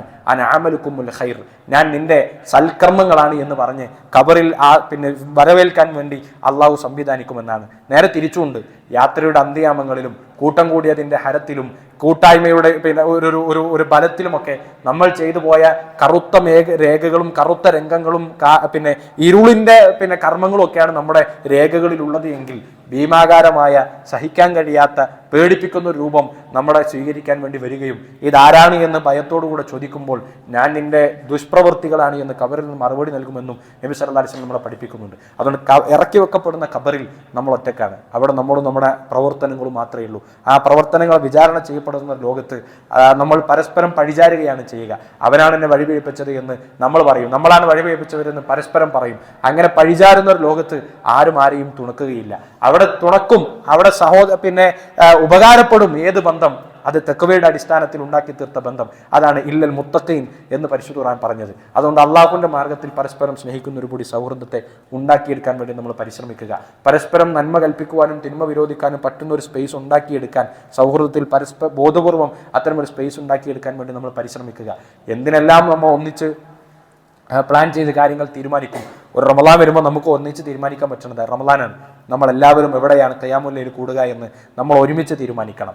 എന്നിട്ട് നന്മയുടെ രംഗത്തും കൂടെ ഇത്തരം ഒരു ഒന്നിച്ചു പോക്ക് പ്രിയപ്പെട്ട സഹോദരങ്ങളെ ഉണ്ടാക്കിയെടുക്കാൻ വേണ്ടി നമുക്ക് പറ്റണം. ക്ഷമിക്കുക എന്നത് ചില്ലറ കാര്യമല്ല. നബി സല്ലല്ലാഹു അലൈഹി വസല്ലം പറഞ്ഞു, ഇന്ന മിൻ വറാഇക്കും അയ്യാമ സ്വബിരിൻ, നിങ്ങൾക്ക് പിൽക്കാലത്ത് ഒരു ക്ഷമയുടെ കാലഘട്ടം വരാനുണ്ട്. ആ ക്ഷമയുടെ കാലഘട്ടത്തിൽ ക്ഷമിക്കുന്ന ആളുകൾ അവർക്ക് അജുർ 50 ആളുകളുടെ പ്രതിഫലം ഉണ്ടാകും എന്ന് നബി സല്ലല്ലാഹു അലൈഹി വസല്ലം പഠിപ്പിച്ചു. എന്തിനോടാണ് ക്ഷമിക്കേണ്ടത്? ക്ഷമിക്കേണ്ടത് തിന്മയുടെ പ്രലോഭനങ്ങൾക്കെതിരെയാണ്. എല്ലാവരും പറയുന്ന തിന്മകളുടെ പ്രലോഭനങ്ങൾക്കെതിരെ ക്ഷമിച്ചു നിൽക്കാൻ നമുക്ക് പറ്റണം. കണ്ണ് താഴ്ത്തിപ്പിടിക്കാൻ ക്ഷമയുടെ അങ്ങേയറ്റത്തെ പരിശ്രമം നമുക്ക് വേണം. തിന്മയുടെ സാഹചര്യങ്ങളൊക്കെ കിട്ടിയാലും അത് ആസ്വദിക്കാതെ ഞാൻ എൻ്റെ റബ്ബിനെ കണ്ടുമുട്ടുന്നത് വരെ പരിശ്രമിക്കുമെന്ന് പറയാൻ ക്ഷമയുടെ പരിശ്രമം നന്നായി വേണം. അതുകൊണ്ട് നബി സല്ലല്ലാഹു അലൈഹി വസല്ലം പറഞ്ഞത്, ക്ഷമയുടെ കാലഘട്ടം നിങ്ങൾക്ക് പിന്നാലെ കടന്നു വരാനുണ്ട്. ആ 50 ആളുകളുടെ പ്രതിഫലം ഓരോരുത്തർക്കും കിട്ടും. അപ്പൊ നബി സല്ലല്ലാഹു അലൈഹി വസല്ലമയുടെ സ്വഹാബികൾ ചോദിച്ചു, അജ്റു 50 മിൻഹും ഔ മിന്ന, ആരുടെ 50 ആളുകൾ പ്രതിഫലം എന്ന് പറഞ്ഞാൽ ഏത് 50 ആളുകളായിരിക്കും? അക്കാലഘട്ടത്തിലെ 50 സ്വാലിഹീങ്ങളായിരിക്കുമോ? അതല്ല, സ്വഹാബികളായ നിങ്ങളുടെ കൂട്ടത്തിലെ 50 ആളുകളുടെ പ്രതിഫലമായിരിക്കുമോ? നബി സല്ലല്ലാഹു അലൈഹി വസല്ലം പറഞ്ഞു, അജ്റു 50 മിൻകും, സ്വഹാബികളിലെ 50 ആളുകളുടെ പ്രതിഫലം. തിന്മയുടെ പ്രസരിപ്പുള്ള ഒരു കാലഘട്ടത്തിൽ കൂടെയുള്ളവരും നടക്കുന്നവരും സംസാരിക്കുന്നവരും ഒക്കെ തിന്മയുടെ വക്താക്കളാകുമ്പോൾ ഞാൻ അതിലേക്ക് പോകില്ല എന്ന് ഉറപ്പിച്ച് സൗകര്യങ്ങൾ ഒരുപാട് കൈത്തുമ്പിൽ കിട്ടുമ്പോൾ തന്നെ പരലോകവും സ്വർഗവും ആഗ്രഹിച്ച് അതിലേക്ക് പോകാതെ ക്ഷമിച്ചു നിൽക്കാൻ ചിലറൊന്നും പ്രയാസമല്ലുള്ളത്.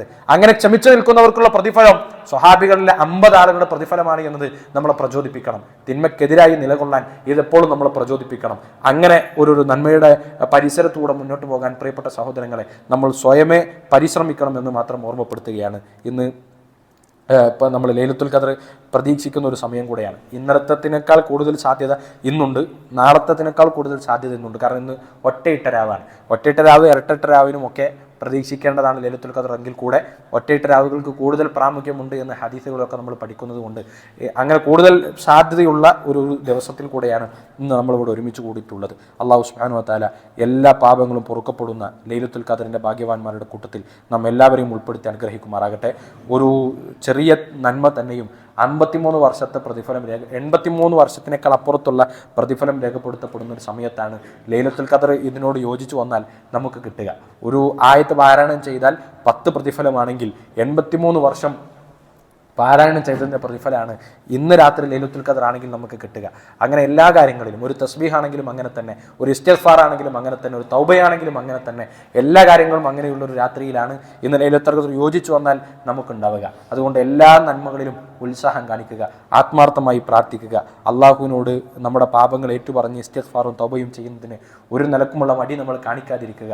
ശിഷ്ടകാല ജീവിതത്തിൽ തഖ്വയോടുകൂടെ മുന്നോട്ട് പോകാനുള്ള ആർജവത്തെ, ധൈര്യത്തെ, സ്വബറിനെ, പിന്നെ ക്ഷമയെ നമ്മൾ അള്ളാഹുവിനോട് ചോദിച്ചുകൊണ്ടേയിരിക്കുക എന്നത് സൂചിപ്പിക്കുകയാണ്. ഇവിടെ ഇൻഷാ അല്ലാഹ് നമ്മൾ ഒരു പിന്നെ കളക്ഷൻ എന്ന് എടുക്കുന്നത് മെഡിക്കൽ കോളേജ് ഭാഗത്ത് കഴിഞ്ഞ കുറച്ച് വർഷങ്ങളായി ജുമയും നിസ്കാരവും ഒക്കെ തടസ്സപ്പെട്ട് നിന്നിരുന്ന, കുറച്ച് കാലങ്ങളായി തടസ്സപ്പെട്ട് നിന്നിരുന്ന ഒരു പള്ളി അള്ളാഹുവിൻ്റെ തൗഫീഖ് കൊണ്ട് ഇൻഷാ അല്ലാഹ് പുനഃപ്രവൃത്തികളൊക്കെ നടത്തി വീണ്ടും സജീവമായ നിസ്കാരവും ജുമായും ഒക്കെ നടത്തുന്നതിലേക്കുള്ള ഒരു വഴി തുറന്നു വന്നിരിക്കുകയാണ്. അപ്പോൾ ആ പള്ളിയുടെ പ്രവർത്തനങ്ങൾക്ക് വേണ്ടിയിട്ടാണ് ഇപ്പോൾ നമ്മുടെ ഒരു കളക്ഷൻ എടുക്കുന്നത്. ഏകദേശം ഒരു 10-20 ലക്ഷത്തോളം വരുന്ന, കുറച്ച് വർഷങ്ങളായി അടഞ്ഞു കിടന്നത് കൊണ്ടുള്ള എല്ലാ പരിക്കുകളുമുണ്ട്. ഒരു പുനർപ്രവൃത്തി എന്ന് പറഞ്ഞാൽ അത്ര ഭാരിച്ച പ്രവൃത്തികൾ അവിടെ ചെയ്യാനുണ്ട്. ഒരു റമളാന് വരുമ്പോൾ ഒരു പള്ളിയെ മോടി പിടിപ്പിക്കുന്ന പണിയല്ല അവിടെ ഉള്ളത്, മറിച്ചൊരു വർഷങ്ങളോളം പൂട്ടിയിട്ടതിൻ്റെ പരിക്കുകളുള്ള ഒരു സ്ഥാപനത്തെ വീണ്ടും നന്നാക്കി എടുക്കേണ്ട പരിശ്രമമാണ്. അപ്പോൾ അതിന് വേണ്ടിയിട്ടുള്ള ഒരു കളക്ഷനാണ് ഇവിടെ എടുക്കുന്നത്. മെഡിക്കൽ കോളേജ് നമുക്കറിയാം, ഇവിടെ പിന്നെ മെഡിക്കൽ കോളേജ് മാത്രമല്ല പരിസരത്ത് ഒട്ടനേകം വിദ്യാഭ്യാസ സ്ഥാപനങ്ങളുണ്ട്. അവിടെയൊക്കെയുള്ള ആളുകൾക്ക് ജുമുഅക്കും മറ്റുമൊക്കെ ആശ്രയമായി നിൽക്കാവുന്ന ഒരു പള്ളിയാണ് ഉയർന്നു വരുന്നത്, അല്ലെങ്കിൽ പിന്നെയും അവിടെ സ്ഥാപിക്കാൻ വേണ്ടി നമ്മൾ പരിശ്രമിക്കുന്നത്. ആ ഒരു കൂട്ടായ പരിശ്രമത്തിൽ നമ്മുടെ ഒക്കെ ഒരു ഭാഗം ഉണ്ടാകണം. എന്ത് ചെറുതാണെങ്കിലും എത്ര വലുതാണെങ്കിലും കൊടുത്താൽ അതിൻ്റെ ഒരു പ്രതിഫലം എന്ന് പറയുന്നത്, അവിടെ പിന്നീട് എത്ര ആളുകൾ സുജൂദ് ചെയ്യുന്നോ ഈ പറഞ്ഞ കോലത്തിൽ അവിടെ ഒരു പിന്നെ ഒരു ആസ്വാദനത്തിന്, അതുപോലെ മാനസികമായ സുഖത്തിന് അവിടേക്ക് വരുന്ന വിശ്വാസികൾ ചെലവഴിക്കുന്ന സമയത്തിൻ്റെയും പ്രാർത്ഥിക്കുന്ന സമയത്തിൻ്റെയും ഒക്കെ ഒരു ഓഹരി ഖബറിലേക്ക് മുറിയാതെ കിട്ടാനുള്ളൊരു വിഭവമാണ്. ഇൻഷാ അല്ലാഹ് അത് നമ്മുടെ മനസ്സിൽ ഓർമ്മയുണ്ടായി നമ്മളെ കൊണ്ട് സാധിക്കുന്ന ഏറ്റവും നല്ലൊരു സംഖ്യ തന്നെ നൽകി ഇത് നമ്മുടേതാക്കി തീർക്കുന്ന ഒരു പ്രക്രിയയിൽ നിങ്ങളെല്ലാവരും പങ്കെടുക്കണമെന്ന് സാന്ദർഭികമായി സൂചിപ്പിക്കുകയാണ്. അള്ളാഹു സുബ്ഹാനഹു വ തആല അവൻ ഇഷ്ടപ്പെടുന്നവൻ്റെ മുത്തക്കിങ്ങളായ അടിമകളുടെ കൂട്ടത്തിൽ നമ്മെ എല്ലാവരെയും ഉൾപ്പെടുത്തി അനുഗ്രഹിക്കുമാറാകട്ടെ. അള്ളാഹുവിൻ്റെ പ്രവാചകനെയും സിദ്ദീഖികളുടെയും ശുഹദാക്കളുടെയും കൂടെ സ്വർഗീയ അനുഭൂതി ആസ്വദിക്കാനുള്ള തൗഫീഖ് അള്ളാഹു നമുക്ക് എല്ലാവർക്കും പ്രദാനം ചെയ്യുമാറാകട്ടെ. അതുപോലെ പിന്നെ കഴിഞ്ഞ ഇന്നലത്തെ ക്ലാസ്സിൽ ഓർമ്മിപ്പിച്ചു, ഇനി എല്ലാ സമയവും നമ്മൾ ആവർത്തിച്ച് ഓർമ്മിപ്പിക്കേണ്ട കാര്യമാണ്. കഴിഞ്ഞ 4-5 മാസങ്ങൾക്ക് മുമ്പൊക്കെ നമ്മൾ ഭയങ്കര വികാരമായി എടുത്തിരുന്നു. പിന്നെ ഒരു സമാധാന കരാറൊക്കെ വന്നപ്പോൾ സ്വാഭാവികമായ ഒരു മറവിയിലേക്ക് പോയി. പക്ഷേ കഴിഞ്ഞ 2-3 ദിവസങ്ങളായി അവിടെ നടന്നുകൊണ്ടിരിക്കുന്നത് ഒരു വിശ്വാസി എന്ന നിലക്ക് നമ്മളൊക്കെ നന്നായി നമ്മുടെ വികാരത്തെ ഉണർത്തേണ്ട കാര്യം തന്നെയാണ്, തർക്കമില്ല. ബൈത്തുൽ മുഖദ്ദസ് എന്ന് പറയുന്നത് അത് പിന്നെ ഭൂമിയിലെ ലോകത്തെ ഏതെങ്കിലും ഒരു പള്ളിയെ പോലെയുള്ള ഒരു പള്ളിയല്ല. വിശ്വാസികളെ സംബന്ധിച്ചിടത്തോളം ബൈത്തുൽ മുഖദ്ദസ് ഒട്ടനേകം അമ്പിയാക്കളുടെ പിന്നെ ചരിത്രമുള്ള മണ്ണാണ്, പരിശുദ്ധ ഭൂമിയാണ്. അപ്പോൾ നമ്മൾ ആലോചിച്ച് നമ്മൾ നിസ്കരിക്കാൻ വരുന്നൊരു പള്ളി, ആ പള്ളിയിലേക്ക് നാളെ നമുക്ക് നിസ്കരിക്കാൻ പോകണമെങ്കിൽ നമ്മുടെ നാട്ടിൻ്റെ പുറത്തു നിന്ന് വന്ന് കാവൽ നിൽക്കുന്ന ആളുകളുടെ ക്ലിയറൻസ് ഒക്കെ കഴിഞ്ഞാൽ നമ്മുടെ പള്ളിയിലേക്ക് പോകാൻ പറ്റുക.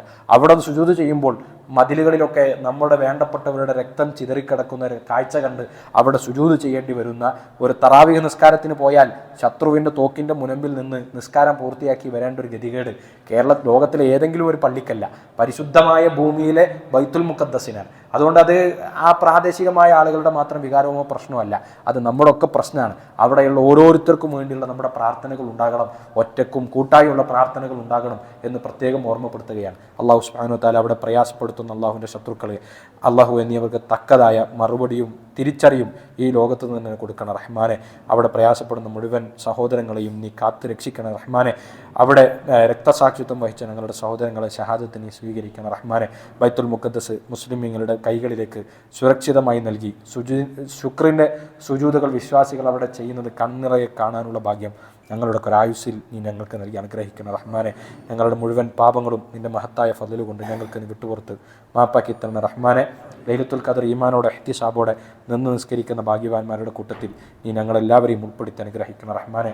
നോമ്പും ഖുർആനും നമുക്ക് വേണ്ടി സാക്ഷി പറയുന്ന ഭാഗ്യവാന്മാരുടെ കൂട്ടത്തിൽ നീ ഞങ്ങളെല്ലാവരെയും ഉൾപ്പെടുത്തി അനുഗ്രഹിക്കണം റഹ്മാനെ. അല്ലാഹുമ്മ ഗ്ഫിർ ലിൽ മുഅ്മിനീന വൽ മുഅ്മിനാത്ത് വൽ മുസ്ലിമീന വൽ മുസ്ലിമാത്ത് അൽ അഹ്യാഇ മിൻഹും വൽ അംവാത്ത് ഇന്നക മുജീബു ദഅവാതി വയാ ഖാദിയൽ ഹാജാത്ത്. അല്ലാഹുമ്മ അജിർനാ മിനൻ നാർ اللهم أجرنا ولوالدينا من النار. ربنا تقبل منا دعاءنا وأعمالنا إنك أنت السميع العليم وتب علينا إنك أنت التواب الرحيم واغفر لنا يا غافر المجرمين آمين آمين برحمتك يا أرحم الراحمين. سبحانك اللهم وبحمدك أشهد أن لا إله إلا أنت أستغفرك.